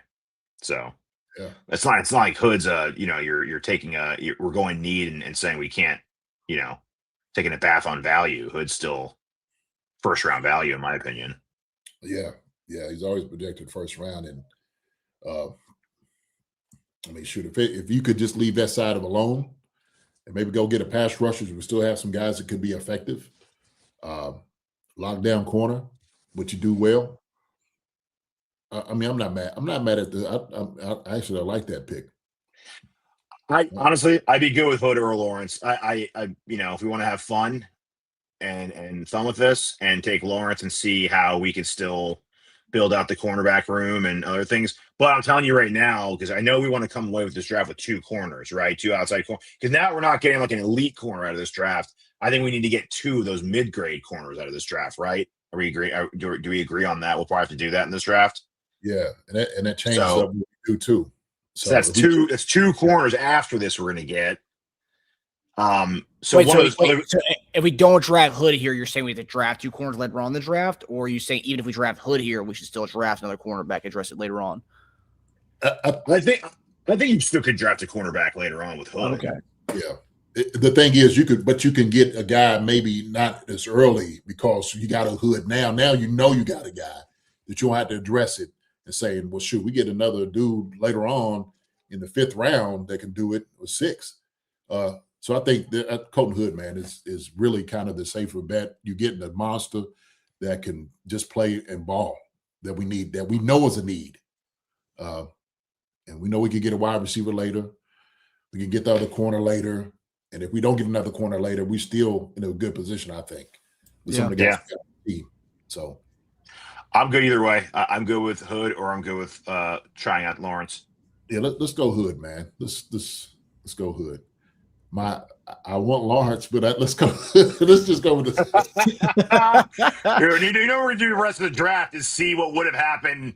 See who's out there at cornerback every single pick and be like, now would you rather have that guy in Hood or would you rather have Lawrence in 2 of these guys? Yeah. It's gonna happen. Kyle Harrison wants me to mention Chris Johnson before we go with Colton. I love Chris Johnson. I think Chris Johnson is great. I just think I have Hood higher. It's close. It's probably like 2 players away from each other. Yeah. Colton Hood has always been projected, like you said, as a 1st round pick. He's always in that conversation as one of the top guys being taken. And if we get him right here, I think it's, value wise, I think it's so. Where my tiebreaker goes to Hood is that Johnson played a lot of zone last year. And I know he graded well when he did play man, and he allowed very low percentages when he played man, but he did play more zone. And he's fast enough to play man. I'm not saying that, but there's a little more projection with Johnson. Hood, that's like a day one. Like he could be your starting press man, like cornerback, and like, you know what I mean? Like that's, there's no questions whether can he do it as well. Like he's just, it's ready made. It's there. He's described as a press man bully. Yes. He puts his hands on people from start to finish. That's exactly. And we know that's what we want. We know that's what we like. That's what we want. We got 2 guys like that. Shoot, man, he might bring back Hasty and Dale Carter. Yeah. Ski. Good pull. Mm-hmm. All right, so Colton Hood it is. Colton Hood? Yeah. Think so? Let's do it. Yeah. Man, I love these first 3 picks. You want to click on your picks to see, like, give us, see what we got. Okay. Wait. Oh, man. That looks nice. It does. Looks good. Looks good. And I saw Surratt and Dominic Orange just went right before we were before our pick. Really? Oh my gosh. That's hilarious. There's some meat out there. Look at this. Yeah. All right. Yeah. Scroll down and see what we got.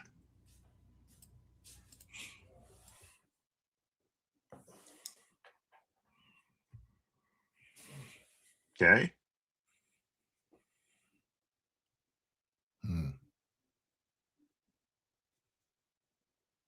Anthony Hill's out there too. Keep going. Interesting.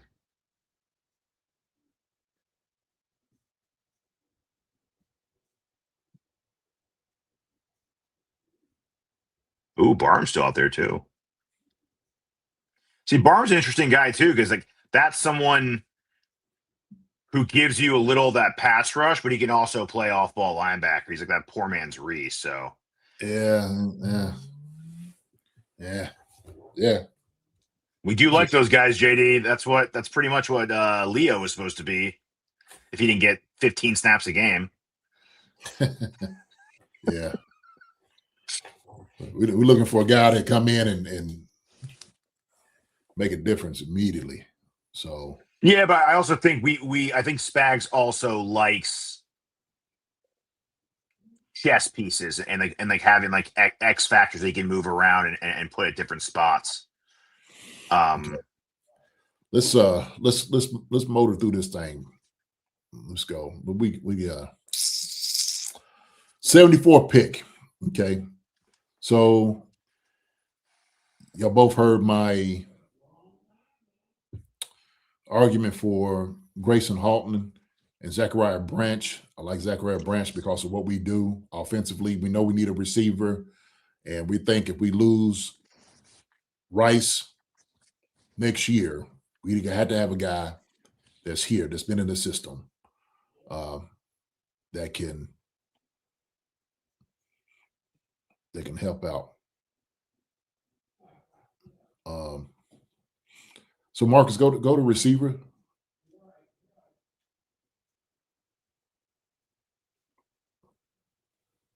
You just click X, it'll clear it. There you go.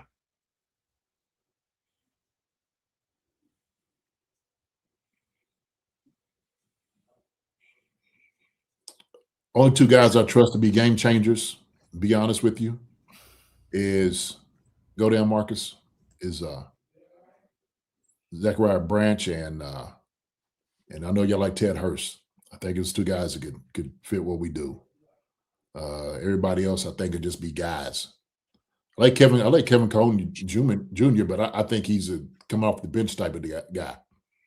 All these other dudes are come off the bench type of dudes to me. We're talking about significant playing time. If we're trying to find a guy that is like a Tyreek Hill, start, unbelievable athleticism, catch the ball, go hit his head on the goalpost every chance he gets. Zachariah Branch is your guy. What we've had over the years. I know Tyreek Hill's working out in Kansas City. I know they're thinking about he wants to get back, but here's a guy right here that is a mold of Tyreek Hill.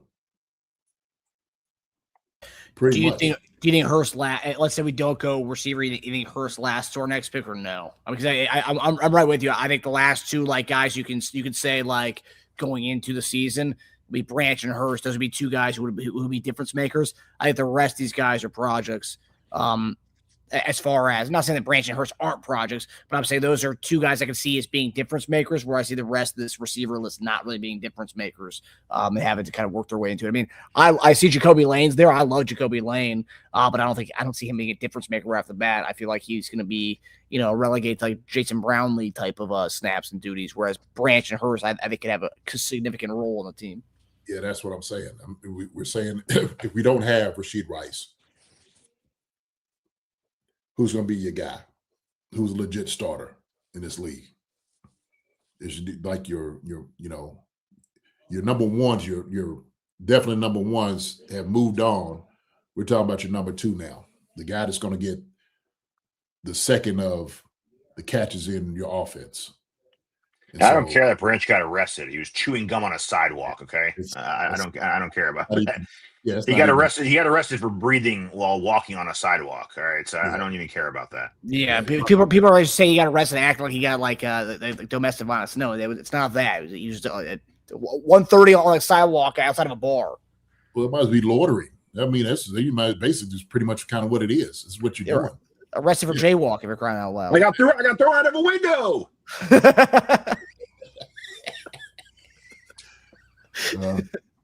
So I'm good. Get an offensive weapon, okay, and we'll be done with it. We don't have to worry about wide receiver anymore. Right now, we can be done for now. For now. I'm just saying for now. So mine is, I'll let y'all choose, but mine is Zachariah Branch for all the things I've said. What he brings to the table. He's more like Tyreek Hill than anybody else that we've seen in a long time. And I just like his game. I like it. I like every bit about his game. So offensively, he fits our offense. He fits exactly what we want to do. Ted Hurst, I get it, 6'3", almost 6'4", bigger guy. we still trying to figure out what we want to do with those guys. You know what I mean? We don't always utilize them like we should because we keep reverting back to our type. And I have no problem with that whatsoever. Zero problems with that whatsoever. And I want to see a lot more from Xavier Worthy. So that's why I like Zachariah Branch. I think ceiling. Projecting what we. Do you have to go to the restroom, JD? You can go Run ahead. some real quick. All right. Right, y'all. I'll be back. I think projecting a ceiling. I think Hurst will be if they both reach what they're supposed to. I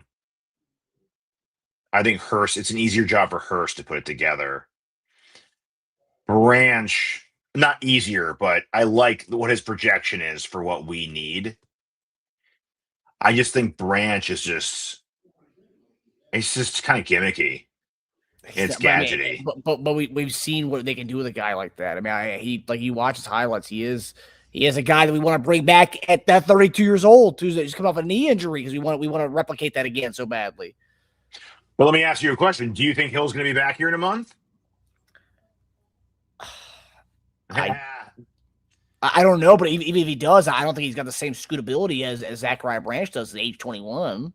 All these conversations are exactly like our conversation about bringing Kareem Hunt back and not drafting a running back in the 6th round. Same thing. Like, if you think we're going to have Tyreek Hill in a month and a half, then you're not going to want to draft a Tyreek Hill lookalike. Same reason why if you think Kareem Hunt's going to be here in a month and a half, you don't want to draft a mauling between the tackle running back in the 5th round. Same thing, really. Yeah, and he might even play this year. I mean, that's also another thing too. It's like, yeah, sure, that's very true. Yeah. So I think more damage this year will be done by Branch because I think Branch you can manufacture touches with, get a ball in his hands and let him do his work. Hurst, I think you're gonna have to make him learn like an offense. You're not gonna be able to just kind of like manufacture touches for Hurst. You're gonna have to like teach him how to play receiver at a pro level. Branch, you can do that while you just get the ball in his hands, and still just find ways to have him be yacky. Oh yeah, he's an SEC baller. Yeah. For me, between those two guys, I would say Branch is. I feel like it would be a seamless fit into our offense. Now, if we were to wait on a receiver and hope that, or maybe trade back into this round to get Hurst, sure. But I think Branch has a chance to be a true game breaker on this team. And again, we talked about the differences between. I mean, they've tried to make Worthy what Branch can do. Worthy needs to be kind of utilized like he was in college, which is kind of all over the field. He actually has a route tree. Branch doesn't really have much of a route tree. I mean, he can do all these things, but like the way they would love to utilize him is the way that Hill was utilized. And I feel like we just haven't had that. We tried to make Hardman that. Hardman showed spurts of that, but I think Branch actually kind of shows what Hill was. And for me, I would say at this pick, I would go with Zachariah Branch here. That's my personal thing. No Claire love, huh? Oh, so you're advocating for tight end here? No Claire love. You haven't said what you're advocating for on this one. What's that? I would be okay with Branch. We've only been at this page for a while, so I can't really. I don't even know who's out here anymore. Okay, I'll go to the full list. But yeah, I'm with JD. I would go receiver this round. But I'll go to the full page.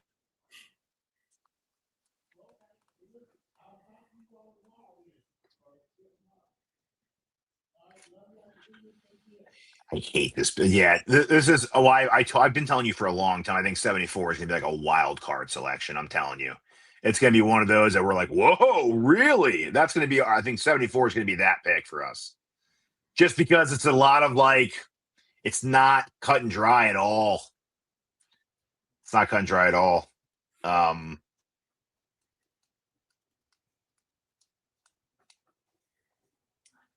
Man.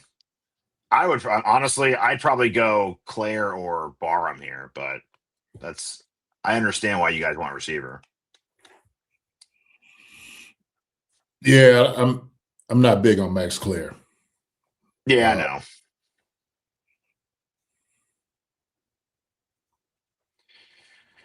And Barham can play Sam, linebacker, and he can rush the passer. So you are still feeling a need for a position we haven't replaced yet on our team. So But I'm okay with Branch. Yeah. Yeah, and tight ends, the Roush is still there, Bentley's still there. It's looking pretty good. I think we'll be able to get Bentley pretty late. So I would, based on that, I would go receiver or Barham. But I don't think you guys are gonna go for Barham. You're gonna outnumber me. So So JD, you're down for Branch, JD? Yeah, I think Branch just fits what we do. you doing Branch, Mark? You got Branch too? Yeah. Okay. Yeah, I'm a Branch guy. I got outnumbered. All right, so all in favor, Zachariah Branch. JD, you ready for this? Yep. Let's do it. Ooh, Come on, Wheatley. Come on, Wheatley. Oh, man. See who we got, Marcus. Let's look at what we got. Our picks. That's tough. That's tough 4 right there, man. Yeah, it is. Pretty good. Yeah, it is. Shoot, this look like a team. This is what you need. This is support you're looking for, right? Mm-hmm. You got your nice edge corner. You got your offensive tackle, wide receiver. I think we pretty much meet the need on offense. If we want to go tight end this next one, we could. Depends on, or get the blocker we want. But I like our picks. I like our picks. I like how it looks. All these guys are playing as starters. I mean, we're talking about significant stuff. So, Man, all I could do is look at cornerback and say that we could have gone Brazo at 40 and gone Will Lee at 109. Well, let me ask you. Let me ask you about the D tackle position. So this is a guy I've come across a few times in doing mocks. Is this Caleb Proctor guy? Have you guys done any research on this guy? This is a guy I came across a lot during my mock drafts. I almost did him on a spotlight for us on one of the shows, but his profile to me just didn't really scream like something that, I don't know. I think I ended up going with other guys there, like Xavion Harris. I know he's got off the field issues, but like that was a guy I ended up kind of leaning towards more so than Proctor. Small school guy, southeastern Louisiana. I think I looked at him. Maybe he's kind of in the Holton range. He's a gap shooting undersized. He's 6'3", like 275, 280. Yep. Yeah, it was kind of smaller. Yep. Yeah. So. The chat is saying, let's look at safety here. They want safety to be on our radar. I see Bud Clark there, and that does look very attractive. That's pretty nice. Keep scrolling down on this list.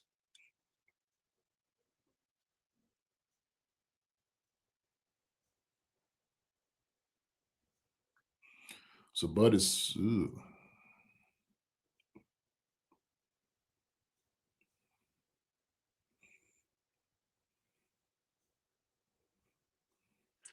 Kilgore too. That's another guy you could play at nickel.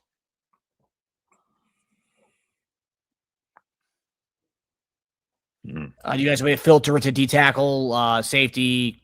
Yeah, D tackle and safety. Let's do D tackle first, and then go safety next to see what it looks like.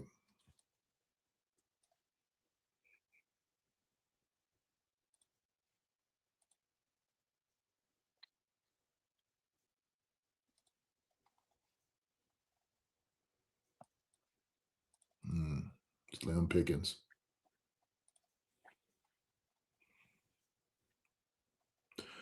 This Chris McClellan.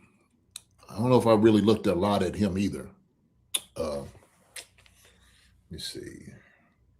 Looks like PBF is really high. PFF is really high on Xavion Harris. They have him. I mean, I told you he's high. Yeah, all the other ones I've seen, they have him like really far down there on like the day 3 lists. Kyle Harrison says, looks like we're bringing back Mike Pinnell. Yeah, we love Big Mike on this show.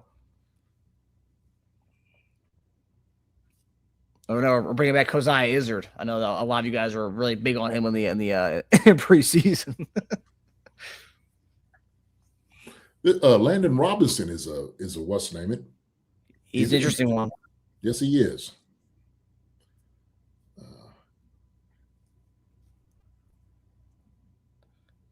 And you got your boy Xavier Harris, Marcus. I mean, the potential's there with him. I think his biggest problem is the off the field stuff. But as far as from a schematic standpoint and talking about round 4, I do like him based on his build and what he can be. It's just the off the field stuff. It's a big man. I mean, enormous. And so this what goes into the organization you're going into, the culture that you're buying into, the coaches that you have there can help a guy like this out. That's the question. Okay. What do you think? This is just, and so when I hear different guys come from different places, like I heard Justin Fields talk about, you see why the Chiefs win. When you heard Honey Badger was talking about, when you come here, you know why the Chiefs win. And it's really the organization, it's the culture.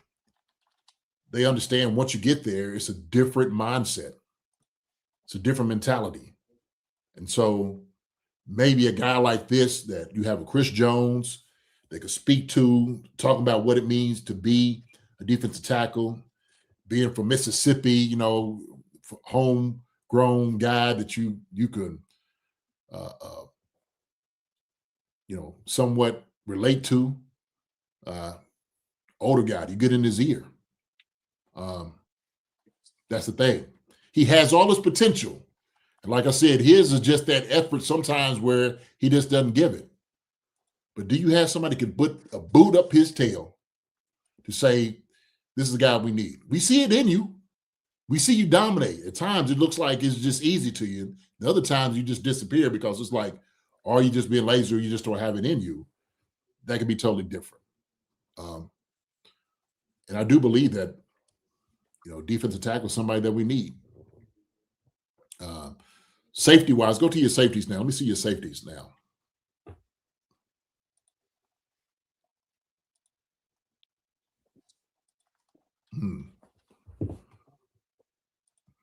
You even got Michael Taffey there. Jalen Strome, man, I've had him in the past. Is that it? Keep going, Marcus. Dude, Lorenzo Styles, a lot of people are big on him. Well, yeah. I watched him. Styles is.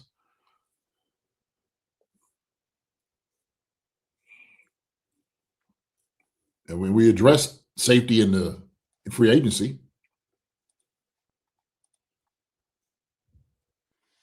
Yeah, the interesting thing about this pick was between safety and DT. We have addressed both of them between Gilman and Tonga. Okay, so here's my proposal. Depends how much you trust Hicks, but yeah. Yeah. Well, now he's been in the system. You know, now he really shouldn't have any excuses. We didn't had a hands on you. Shouldn't be any excuse whatsoever.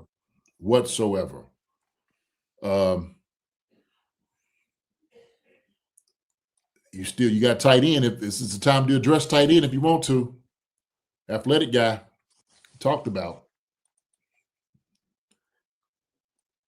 You got the two guys, Trick and Jolly. So we brought Jolly in. So do we go? We go for the safety, and maybe Jolly. What's our next pick? What is? Let me see. Shoot. Let me see. What's our picks?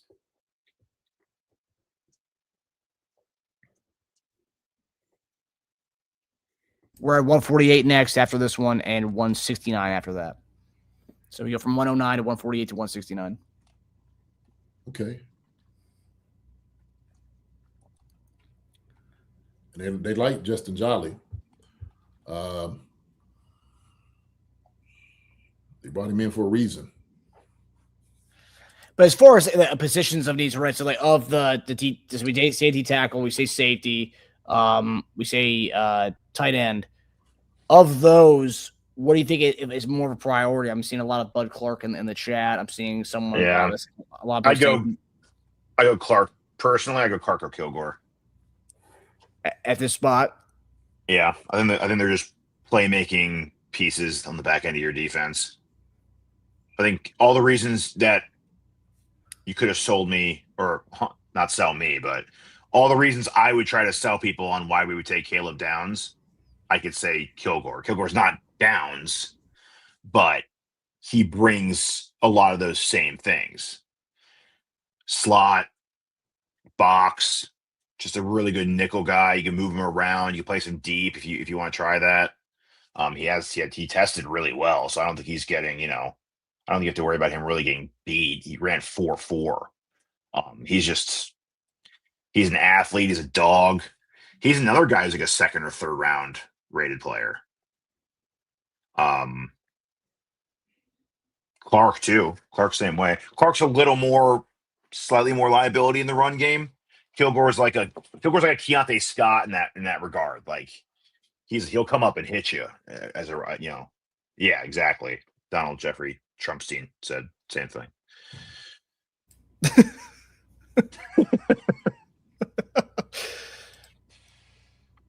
Yeah, I Kilgore is he's an elite athlete too. And he's a dog. He's an athlete and dog. I don't think you'd regret either one. I think but yeah. I think if you want to get creative on defense again, you got to make up for some of those losses. I mean, I know we say, we're replacing 2 corners and we got, a safety to replace Cook, but Trey McDuffie was more than just replacing a corner. You know what I mean? Like that's not just replacing a cornerback. Like that's replacing like a chess piece for us who played slot outside, who played everywhere. We're going to need more dual role type guys in there.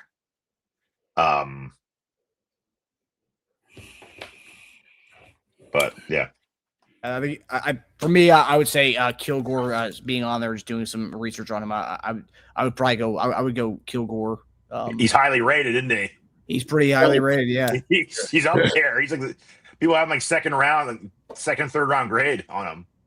Yeah, he's actually, when you go to the NFL, he's like the 5th or the 4th safety rated on here. Everything that's written about him, looks good. Jerry Mitchell says whatever to keep Connor out of the slot. Well, that would be one way to do it. Between Kohu or him, you'd have your slot locked. Yep. You have your slot, your box. Gilman is a roamer too. I think our secondary with Kilgore and Hood in this draft exponentially better already. So that's probably where I go, because there's no like extreme standouts at this place. There's no So go safety again, Marcus. I think in here Kilgore's listed as a cornerback though, just for what it's worth. Yeah, he's not even there. And VJ Payne, who's a lot of people project him to be a corner, he's listed at safety here. Yeah, they're right next to each other. Or no, that's Kilgore and Davis. Where's Bud? Oh, there's Bud. Okay.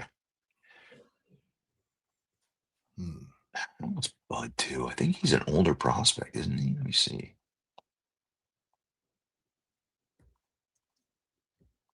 Let me see.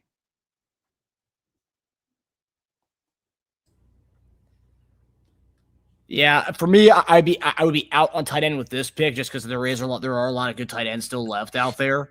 And our guy Bentley's still there, and then you have a bunch of the receiving type threat tight ends still out there as well. But yeah, I would think Kilgore would be a kind of a game changer guy at this as kind of like a chess piece to kind of move around, and I'm surprised he's still out there. Based on all the stuff I'm reading about him, it's like I can't imagine this guy even being there in the 4th round. Yeah, I think he'll go earlier than this. All right. He looks good to me on here, at least on paper. I haven't seen really. Let me see him. Pull him up real quick. Big, long defensive back with nickel back or down safety value, depending on scheme fit. High day 2 pick. Yeah, I get my votes for Kilgore. Sounds good to me. Let's do it. And Bud Clark's 24. So just something to keep in mind with him. If it's like two prospects that are close, I don't know. I think Kilgore might be older too, though. Let me see. All right. So Kilgore, all in favor of Kilgore 109? Yep. Mhm. Let's do it. All right, we got our safety figured out there. Didn't have to do it at number 9. All right. Pick 148 here. Best available. Let's look at our picks. Check them out. What we get? Okay. Again, you come away with a draft where you have guys who are going to be like significant playing time and starting and getting. And I think all these guys, based on our needs, will be getting playing time, lots of it. All right, we need to go find us another D line. We do. Pass rusher. We need to do it. Yeah. So we have 148, 169. So we have 4 picks left. Okay. All right, so I'm gonna put DT and D end here.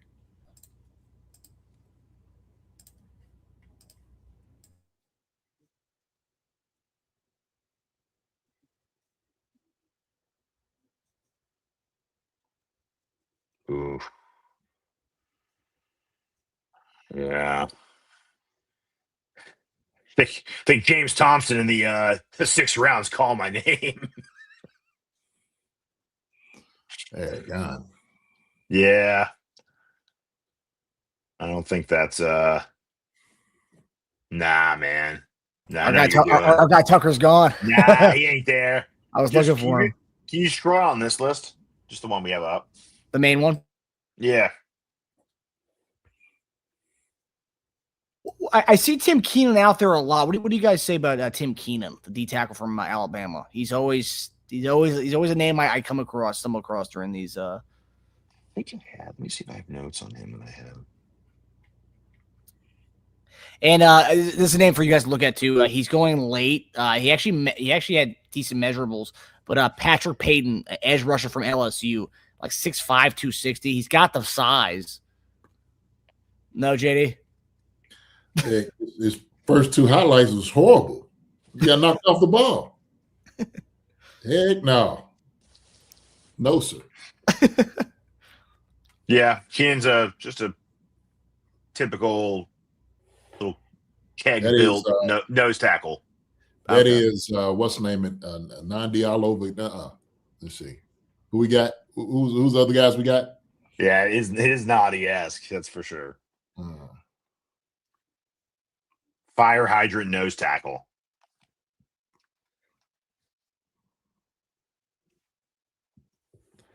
Albert Regis. I remember looking at him, I think.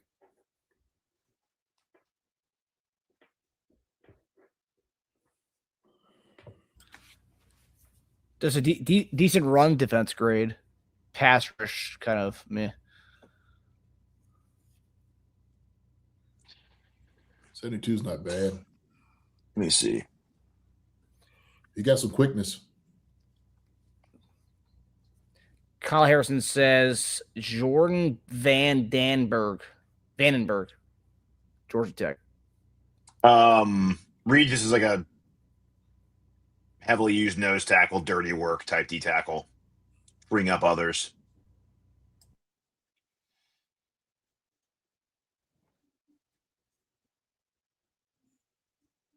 Yeah. I don't know if we're getting the.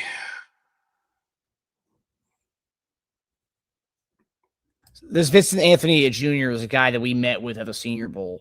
I looked. I remember looking at him around the time where we met with him at the Senior Bowl.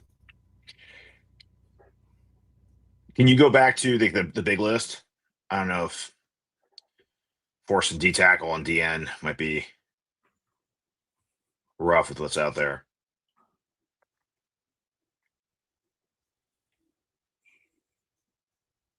Okay, keep going. Royer, Reardon. Got some tight ends out there too.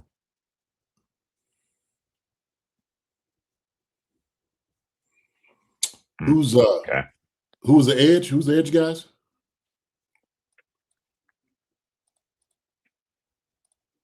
The edge list. Yeah. Right there.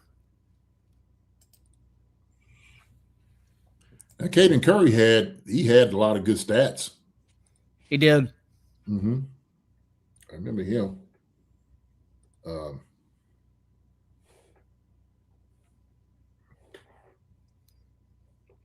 It's funny. We were me and JD the biggest DT guys, and we we came away with no DTs. Well, I hope each get some trades out of some picks, and gets some to kind of go right back in, because I feel like that third, fourth round range, there's a lot of like decent DTs in that, like the Godfather type guys that you can go and get. Can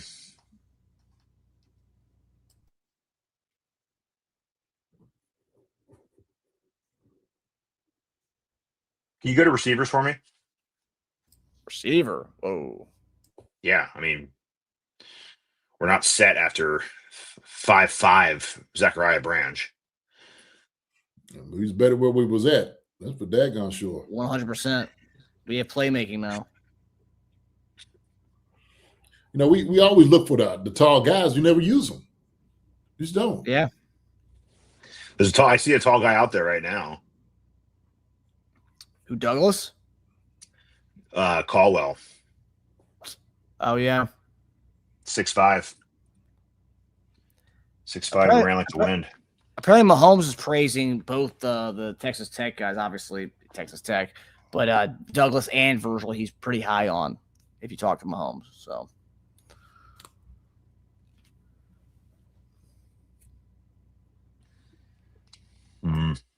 What about one of the tight ends there? I saw Royer and Raridan there.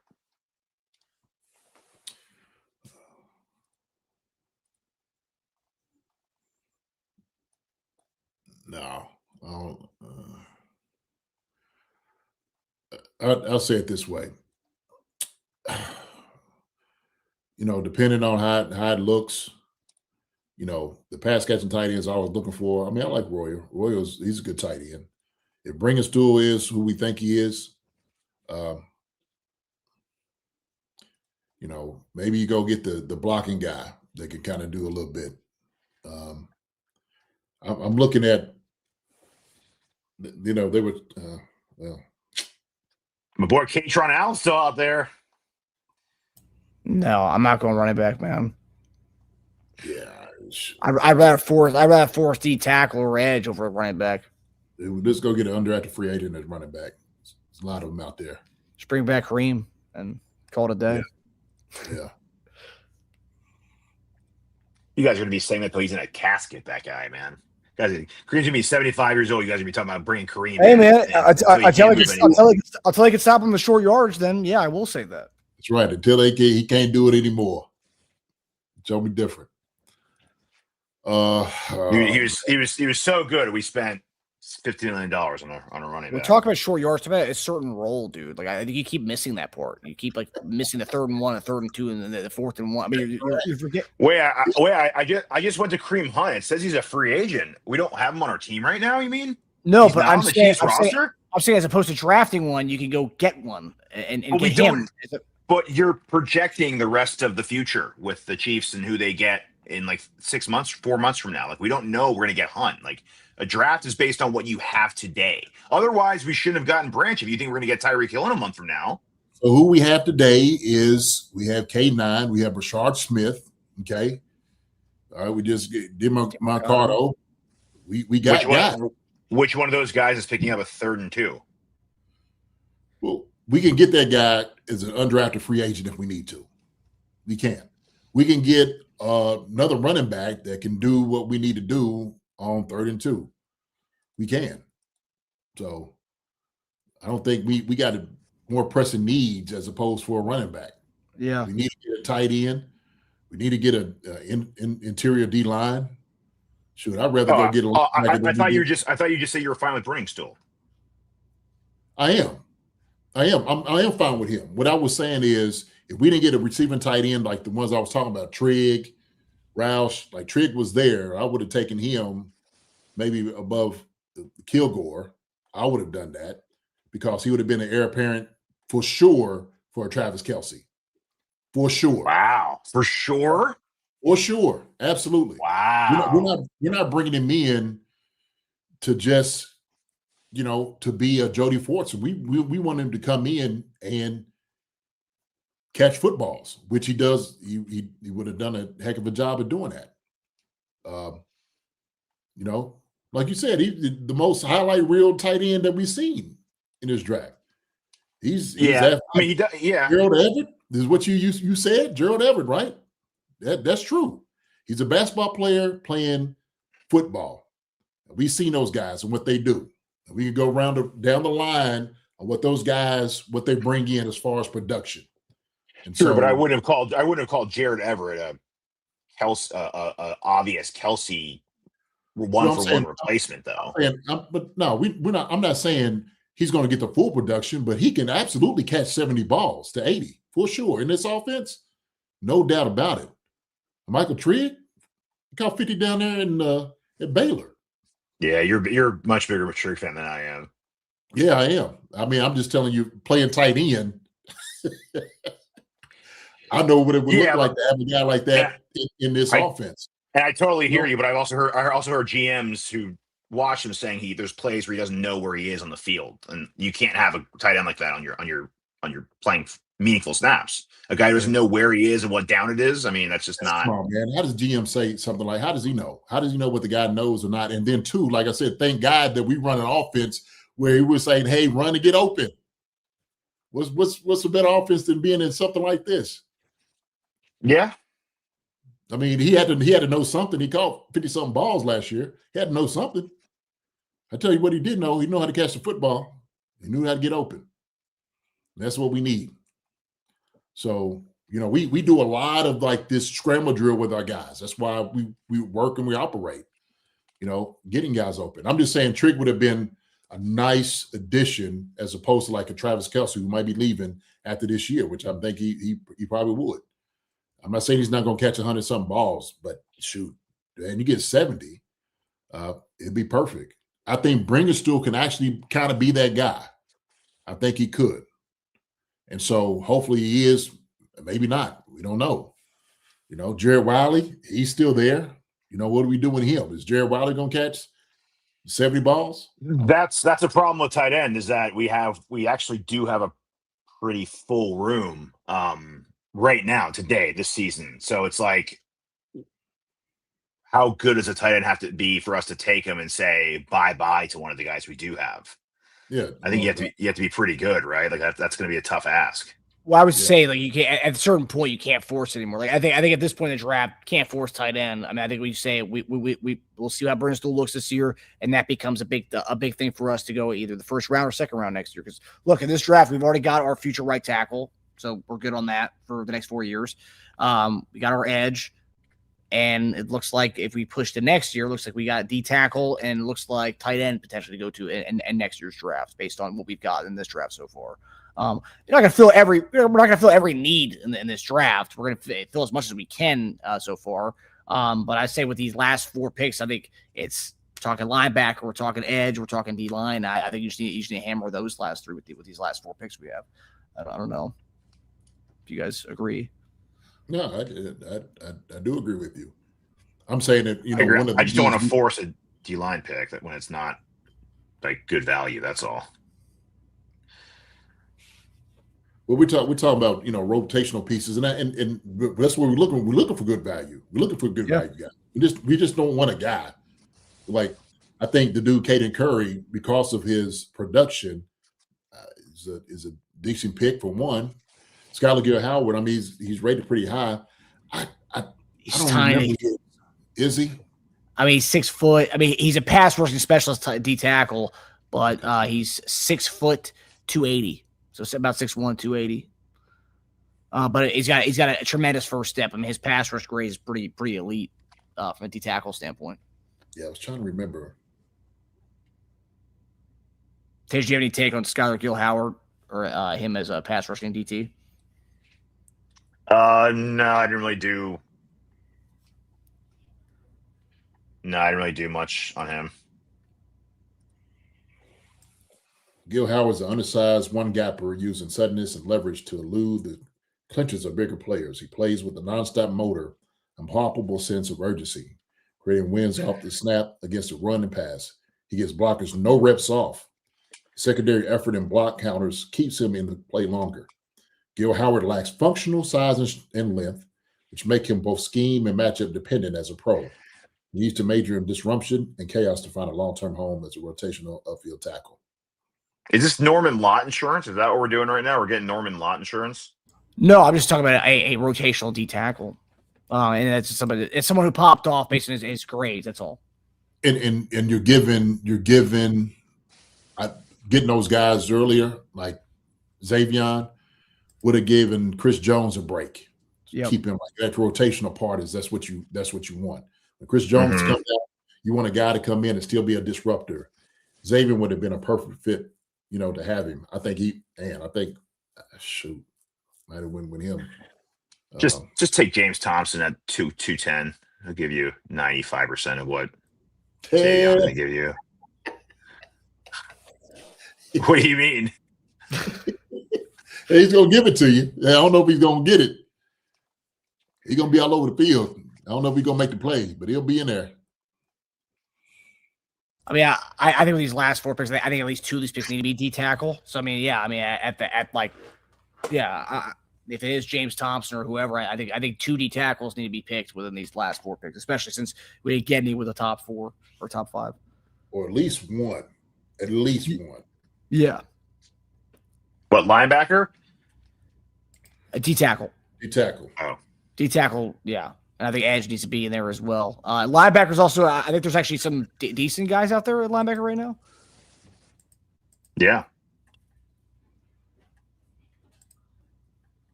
You know who I'd be pounding the table for. I don't need to even say it.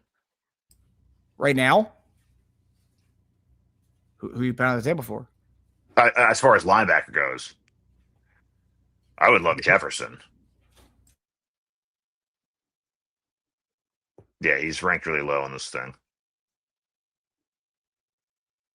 Oh, yeah, Justin Jefferson. Yeah, the Alabama guy. Yeah. If we're talking linebacker, I put him above all these guys on this list right now. Yeah, That's just.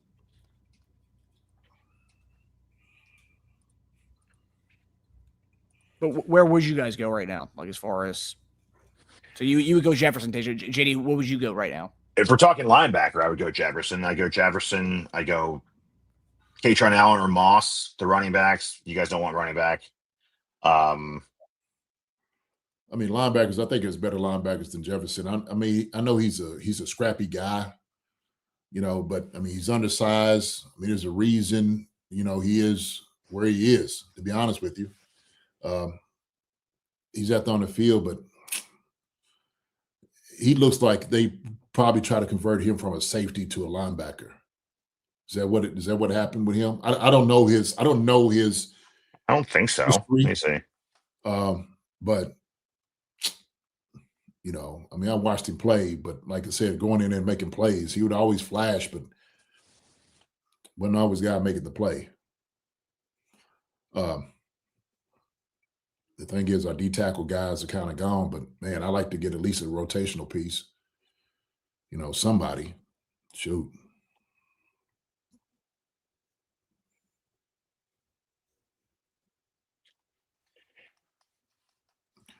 What's I don't know too much about him either. DeMonte Capehart. Yeah, I've seen a few people comment his name in the chat saying Capehart. 6'4", 313 though. So he knows. Yeah, got 86 athleticism.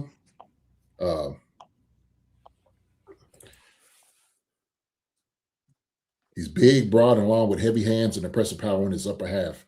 He can play through lesser guards and adequately occupy his gap against double teams. He's light on his feet with good lateral movement, but is unrefined as a pass rusher, relying on down the middle power. Capehart is not a young prospect, but his traits and run plugging talent will appeal to teams looking for a solid rotational option on day 3. Rotational run stuffing nose.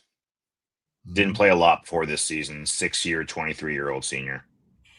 Oh, wow. Yeah, but it said that that's not an indicator of his impact he can make against the run. But if this is something that, if he's a rotation, I don't know how much we're going to get right now as far as guys being like instant impact guys. Yeah. Yeah. I think Xavier was the one that if he was going to get that guy, it's going to make that difference. It would have been him. It would have been the last guy to get of that because I think he is going to be lower because of the off the field stuff. If he didn't have the off the field stuff, he'd probably be a day 2 guy or early day 3 guy, which in this has him as an early day 3 guy.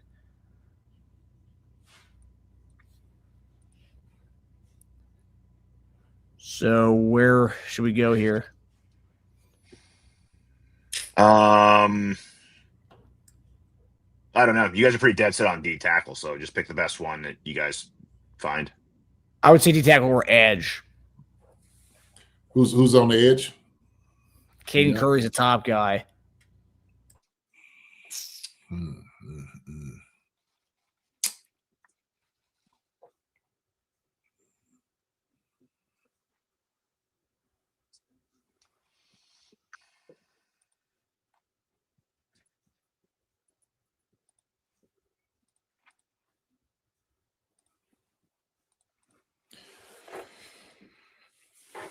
The edge rushers don't have it right now. Yeah. I mean, his production was good. That's why I like his production. He showed Curry? Yeah. Said he's just going to get better. So, do we have enough guys of that? Is another Karlaftis, and is this, Gelati? Is those. Wait. Do me a favor. Go to cornerback real fast. Yeah. I know it's a complete shift of what you guys are saying, but I'm just trying to find the value in this.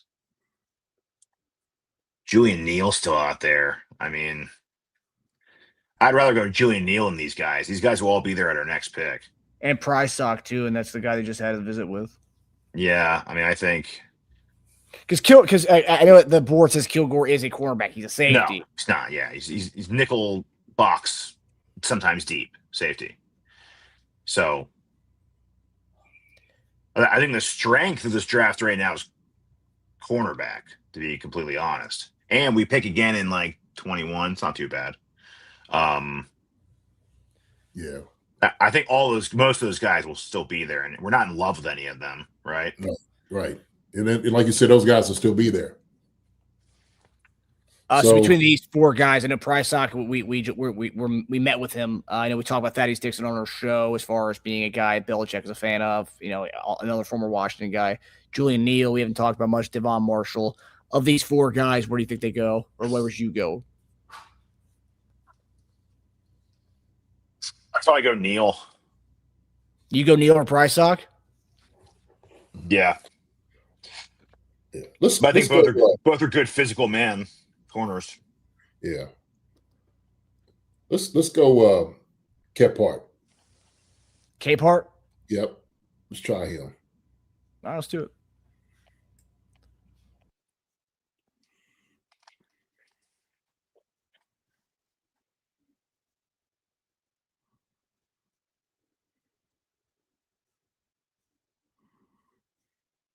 Still got Roy at tight end.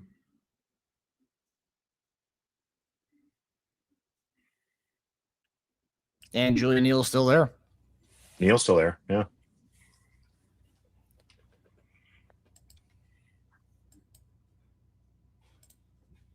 What do your wide receivers look like too, Marcus?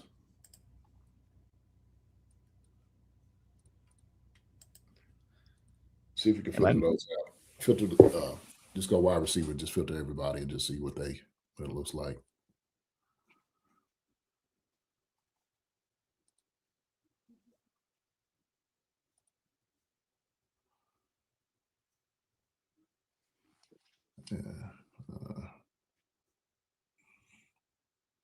I think we could. Shoot. Yeah, they signed Tyreek Hill or another receiver in a month. Mm-hmm. Yeah. Yeah, I mean, I know we talk about getting another cornerback, and I think Julian Neal, as far as like, let's take a look here. Oh wow, pretty decent grades here. Yeah. I don't have measurables up with this guy. Go to first look. 6'2", 208. Wow, I'm getting Jalen Watson big. vibes here. He's big. He's big. Big and physical. Let me see if I have any good notes.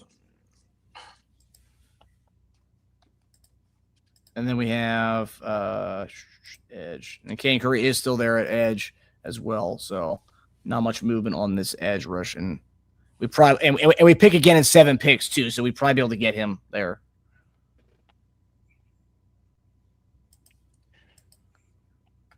I want to kneel on the last one, so You my pound the vote's table, for Neil. Neil.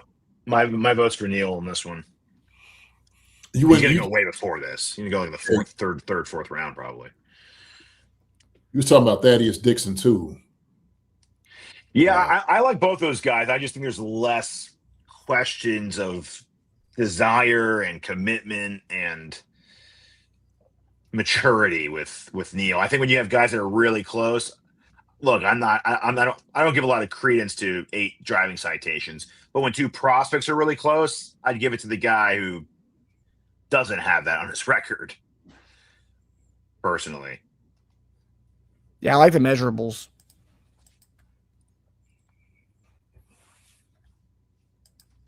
Yeah. Go ahead. Yeah. You're good with Neil? Yeah. We're gonna have a boatload of corners on our squad. This would be just the second one. Hood and Neil. yeah, because Kilgore's not a corner; he just listed on there like that. So really, we just replaced 2 out of the 3 that we lost. All right.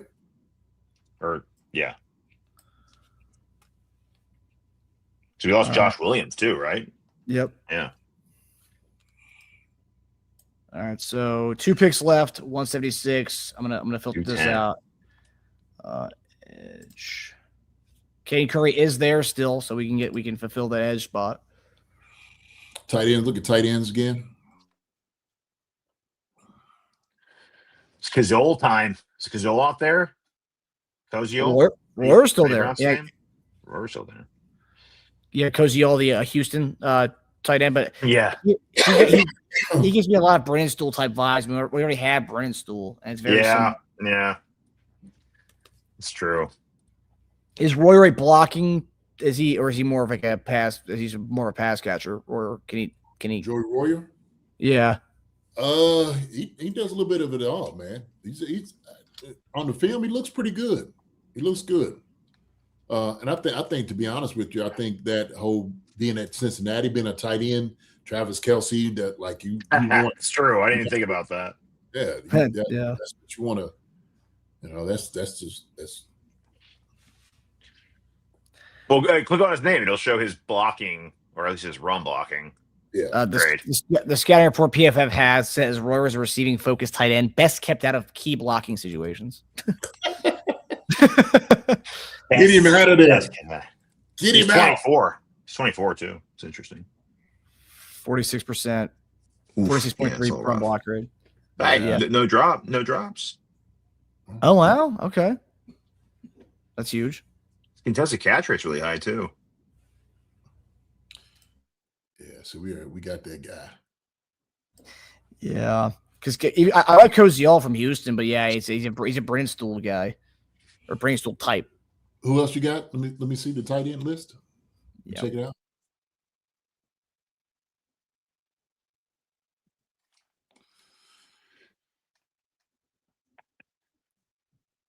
Daquan Wright too. There's a lot of people who think that he should be getting like a lot more love higher. He's rough blocking too, but Yeah, He's a basketball player, wasn't he? yeah, I believe so. he's a good player, man. Yeah, He's good. I don't know why. Go to his stat tab. That's all right.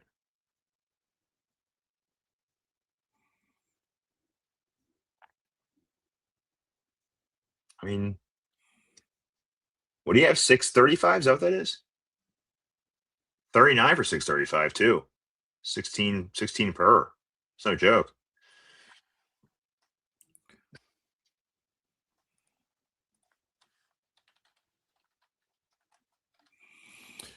Marcus, filter this to the tight ends only. There's a lot of noise out there.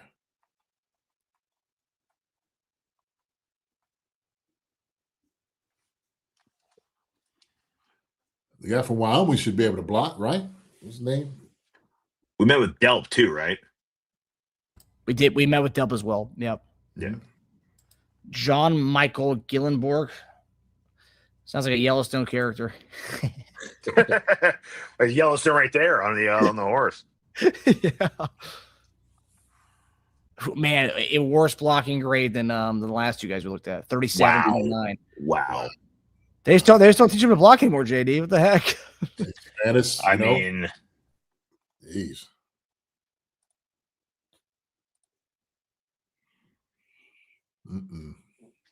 Yeah. It's a tough list. So, but this is the guy I was talking about on one of our prospect shows that if you do go with a receiving tight end type, which we'd say we have a lot of them. Riley Nowakowski from Indiana was the converted fullback to tight end, who's blocking is what he does. That's a guy that I've seen a lot of people say, like, hey, if you want to get a blocking tight end, this would be the guy to get in this draft. Is Riley Nowakowski from Indiana. Oh, really? Mm-hmm. Converted fullback to tight end. I think he's like 6'2", I would say. 6'2", like 250. Yeah. I believe I read he was a wrestler. And also, yeah, I mean, obviously fullback, he's probably a dang good wrestler too. But fullback to tight end, and where he just was pretty much their blocker the entire season.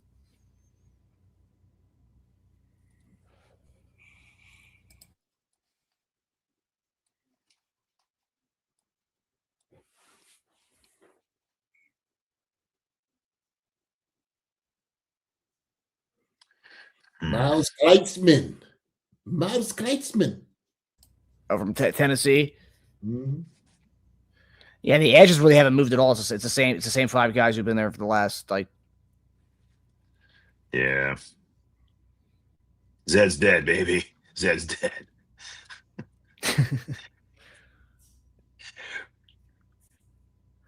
Where are you leaning here, Tej? As far as position? I would like to get a linebacker before we head out. Let's see. I would like to get. Jefferson will be there at 210 because he's so lowly ranked. So we don't have to take him here. He'll still be there. Oh yeah. 170. I know, it's so weird. And that CBS mock today, he went in the third round. By the way, just for. That's somebody somebody just fell in love with him. I have no idea how that happened. That's like a glitch. Like, that's weird. It doesn't make any sense. Because I mean, even his ADP is 190 though. I mean, like that's still really low. It's weird. Is that be what 6th round? Man. It's really weird. It's just a list that some guy made, right? It's not, it's not the word of the gospel by any means. But to our advantage, he will be there at 210. So for this one, because we can save that, put that in the pocket. I don't know. Go back to our those are our picks. Okay. Receiver. We got 2 picks left. Yeah. All right, go get Caden Curry. Shoot. Go get Caden Curry. Yeah. Yeah. And then go get your guy. You want Curry? Yeah. Solid, man. Yeah, let's go get Caden Curry, man. Shoot. Can't have too many of those guys. We're gonna close this out fast. Ooh, Eli Height. Oh, Heidenreich, CMC Music Factory. No way. You guys are into this guy? Absolutely. 1,000%. First off, hey, I mean, I mean, is he a bit like Luke McCaffrey? He's pretty. He's athletic. He's kind of. Why is he listed at fullback? It's so weird. He doesn't, but I mean, like That's it. I guess. Yeah, it's their offense. That's what that's Navy's offense. Because he was a wing back in that offense. He wasn't even like the guy behind the quarterback in that.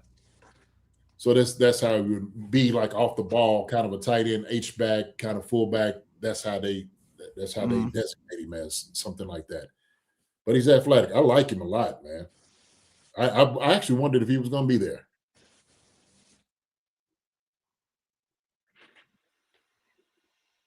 I mean, he ran the ball some too, so you'd have, it's a compliment. It's the cross between. It's a third down guy. Now we need a third. Now we need a third down guy, huh? I thought we didn't need a third down guy. I thought we were saying Rashard and 90-year-old Hunt. You want to get rid of Hunt? There it is, Tage. Here's your chance. I don't know how much of a short. I didn't just want any running back. I wanted a guy who specialized in like picking up 2 to 6 yards is what I wanted. Heidenreich's fun. It's fun. Would you want Heidenreich over your linebackers? I know you wanted a linebacker. I think we need a linebacker more than that, to be honest. I mean, even if it was Allen, Katron Allen, I would take Jefferson over Katron Allen even. Slot receiver. Yeah. See, I mean, he's very like, he's like CMC as far as projection in like pass catching. He looks like Luke McCaffrey when I watch the highlights. He looks like his brother. Yeah. Have you seen them like side by side? The measurables and like the numbers? What CMC? CMC and him it's very close. It's very, very similar. I think he actually ran a faster 40 time than CMC. Yeah, I mean CMC was. What do you mean? Yeah, well, I'm saying CMC was elite in college. He was unreal. Let's go get your linebacker, Tage. Let's go get him. Let's get Jefferson. Yeah, you all in on him. We talked about him. He's there. Let's go get him. I'm fine. By the way, DJ Payne, that's another guy who's going to go in like the 3rd or 4th round. Yet he's, for some reason, they had him 205 and 194. People think he's going to become a cornerback though. So, and we already have enough of those, I think, at this point. Yeah. All right, so we ended up giving 2 D linemen in the end, or 1 D lineman. Man, yeah, we really skimped out on our what we've been preaching about, JD. All right, so we're going Justin Jefferson with our final pick, our Mr. Irrelevant on the Chief Concerns Mock Draft Show here tonight. Justin Jefferson. Here we go. Let's see what they give us. There it is. They'll give a completion. They'll give a whole grade. Bottom. A minus. Ooh. Look at Justin Jefferson. Poor guy. See Kilgore. See, we got him C+. We could have gotten Xavier. Yeah. Julian Neal B+ there. That was good. Yeah. We could have got him later. See, so this is like the ones you could have. Did we fall in love with this? I think Xavier, we should have. It might have been the move we should have made, probably. So not bad. Not bad. To go way back to the beginning, I think the move could have been, if you want to do a revisionist history on the draft, you could have gone Peter Woods at 29. You could have gone Lomu at 40. You could have gone stuck with Branch, and then you could have gone. Then you could have started going cornerback, killing cornerback from there. What was Lima? What was he rated at? Lomu? Yeah. He was still there at 40. Was he? So you could have got Peter Woods that would have taken care of D tackle. Lomu would have taken care of tackle. Branch, I'd say you could keep Kilgore there, or you could have gone Will Lee at 109. But I think Kilgore fits a different kind of need. And then we would have gotten 2 at 148 and 169. We could have gotten Prysock at 148 and then kept Neal at 169. I mean, I'll say this. I know I'm saying we didn't get more D tackles, but I'll say that we came away with this draft. I'll be doing dances on our Saturday stream. Oh yeah, I'd still be very happy. Yeah. Surprised they gave a B- to Ionichor. Yeah, I know. Because I feel like we stole him at 29 if he's there. Yeah. See, but they had him rated that way, but I had him more closer to the 40. Ah. That's what that's what I said, projected. But if they came away with this, JD, would you be happy? I'd be okay with it. Yeah, I'm happy about it, but at the same time, I wish we had more D tackles. And it's like I feel like it's a, but we have upgrades as far as getting Tonga, and I think Tonga is more is like maybe they're this year's version of like getting a draft pick on him. I would say. So safety wise, and that's kind of another thing too. Looking for a younger guy, could have waited possibly. Could have probably gotten somebody later on in the draft, safety wise, and went a little bit more D tackle because I think we did pull with Damani Caphart, and we just we pulled because we needed somebody. But Xavier would have been the pick for me. I'd have been happy. The lower bottom of this I like Julian Neal and Caden Curry. I don't like the DeMonte Caphart. I mean, Justin Jefferson. We'll see what that's going to look if that happened. I don't know. Right. But I do like the other. So, but the top half, I'm fine with. I like the top half. And I really do believe our first 4 picks are going to be crucial. I think it's really where we had to live and see who. Yeah. And there's also potential they make trade outs. Like, for example, I saw today that teams are very interested in Carson Beck. They might actually trade back into the first round to get Carson Beck. I don't agree with it, but that's apparently Ty Simpson and Carson Beck are names to watch at the end of the first round. So if teams want to get that 5th-year option on a quarterback, they trade back in with us. Go from we go from 29 to 33 or 34. By all means, let's do it. Yeah. All right. All right. So just before we get out of here, we got mock drafts from our guys. Michael Brennan sent in his mock drafts. So Michael Brennan went Carnell Tate, Peter Woods, Akeem Messidor, Zion Young. Okay, so I think this is the one he traded. He gave 2 mocks. One where he did trades and one where he did not do trades. Left is the trades one, and the other one is the straight up. Who is this? This is Michael Brennan's mocks. Okay, Mike. Okay, see what you got. He sent 2 in. That's great. One with trades. Huh? Left is trades. Okay. The other one's not trades. Oh, geez. I love this one on the left. Yeah. I can see that. Left side, I like the D-line look, and then you start going to the secondary. You got Dalen Bentley pulled up. I like it. You get your wide receiver 1. Yep. That's tough. It's a tough list over there. Yeah. It's 4 picks in the top 40. So he sent 29. Oh, wow. Okay. Wait, what was the trade? 20. You trade next year's 3rd. I don't like that. Next year's 3rd, man. Yeah, everyone's really raving about next year's draft. Next year's picks like gold. I like his other draft too. Bain, Banks, Terrell. Crown, I don't know much about him. Takario Davis is solid. Sam Roush, great. And Caden Curry and Michael Taffy. And Jeff Caldwell to end the draft. Looks good. I like that one too. Not bad, Big Mike. Good stuff, buddy. Not bad. Yeah. Looks good. Appreciate you, Mike, sending in your mock. All right, this is from Twitter. We got Cyclone Kingdom, who's been all day. He's been messaging me about what our mock's going to look like today. Really? Cyclone Kingdom. Yeah, all day. So this is not bad. So you got David Bailey. Looks like he did a trade here to get to move up to get Casey Concepcion.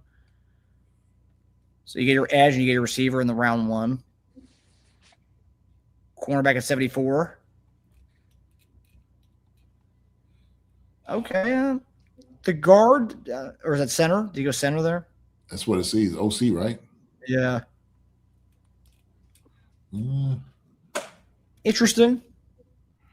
See, Albert Regis, they got an 8 up on his. I think we probably should have kind of. Caleb Douglas, obviously we take his take. Not bad. Not bad. Yeah. Not bad.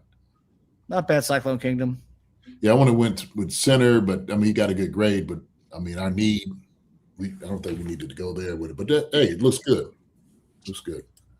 Or set and forget at center. Mm-hmm. This is Jonathan Johanan Abraham from Twitter. Ruben Bain, Colton Hood. So he kind of matched us up with our two of our first 3 picks. Brazil, okay. Stowers, ooh. Dominic Orange. Oh, anyway, Dante Corleone. Man, I love this draft. I'm giving an A+ to this draft right here, actually. It's good. You get your edge, you get your D tackle, you get your cornerback, you got your tight end, you got your receiver, and you get Dante Corleone at the end of the draft and Prize Sock. Yeah, I love this draft. Yeah. PFS. I love how. What were you saying? I was gonna say it's weird how like Corleone, he had him at like 169. I don't. He'd go higher than that for sure. Way higher, yeah. Oh, yeah. But I shoot, it's good to see him back here. Like something like that, I'd absolutely would take him. 100%. And he's got some pass rush juice too. He runs stuff, but he's got some pass rush juice. Mm-hmm. He did a lot of trades, man. Traded away. Yeah, and I feel like we did it straight up, and I feel like as Veach said, he says there's gonna be a lot of trades to get excited for it. So I imagine there's gonna be a lot of trades tomorrow. Yeah. All right, then we got Scott Dobley sent this to us on Twitter. He's gonna be watching tonight. I don't know if Scott's in here, but Scott, what's up, buddy? So he flipped 9 and 10 with the Giants. You got Tyson, rumored to be interested in him. Ionichor at 29. TJ Parker at 32. Oh, trades. Yeah. Not bad. Not bad. Yeah. I mean, it definitely checks off a lot of our needs. Yeah. Mm-hmm. I'd say not enough secondary, though. Just safety and one cornerback. Yeah. It's not going to do it. I would say not enough D tackle. We also just did that in our mock draft. Mm-hmm. All right, then we got Arrowhead Insider. Caleb Downs, Messidor, Brandon Cisse, Zachariah Branch. Okay. Caleb Proctor, D tackle from southeastern Louisiana. Tasia, your boy, Katron Allen. There you go. Jack Andrews, Max Llewellyn. I like Andrews too. And then Reggie Virgil to end the draft. That's late for Andrews. Was it 169? It's really late. Yeah, that's the 80s. And I love all these different mocks or just all different like lists they go by. But AZ Sports, I know. AZ Sports had a lot of good guys late in that draft. But hey, I mean, I don't think I see D tackle. Oh, Caleb Proctor's the only D tackle. Yeah. It's tough, man. Yeah, I mean, Veach is gonna have to do a trade here or two to get more picks in there in order to kind of like get the 2 CBs, get the 2 DTs. But yeah, not bad. Not bad. Thanks for all the work you guys did this draft season. Appreciate you, buddy. Mm-hmm. So we got on this one, you got 2 edges and a D tackle. I'm good with that. Getting 2 edges and a D tackle. I'm good with that one. Yeah, Messidor and Llewellyn, and then Proctor. Uh-huh. Yeah, I think it's a good mix too. Like we said, Messidor is kind of one of those few middle guys who's not necessarily like a edge setter, but he's not necessarily like a one-dimensional pass rusher either. He's kind of just like he could do everything, right? Yeah, it's kind of like Bain, really. He's kind of like his, in that regard. Yeah, Messidor was a defensive tackle when they just moved him out, so he yeah. And he's also a guy too. If they don't get Bain, and I know we're talking about moving inside and outside, JD, but if they don't get Bain, you could say, hey, like, well, we got Messidor. Maybe we don't have to rush for a defensive tackle after we draft him and pick 29, say, because he has a chops play inside as well. So that would be something. Yeah, he moved around a lot, even after he became like a D end. They still moved him around a little bit. Both of them, really. I mean, Bain and him just shifted him around extremely wide, a little closer in. I mean, like they just everywhere, man. They have the chops, man. They got it.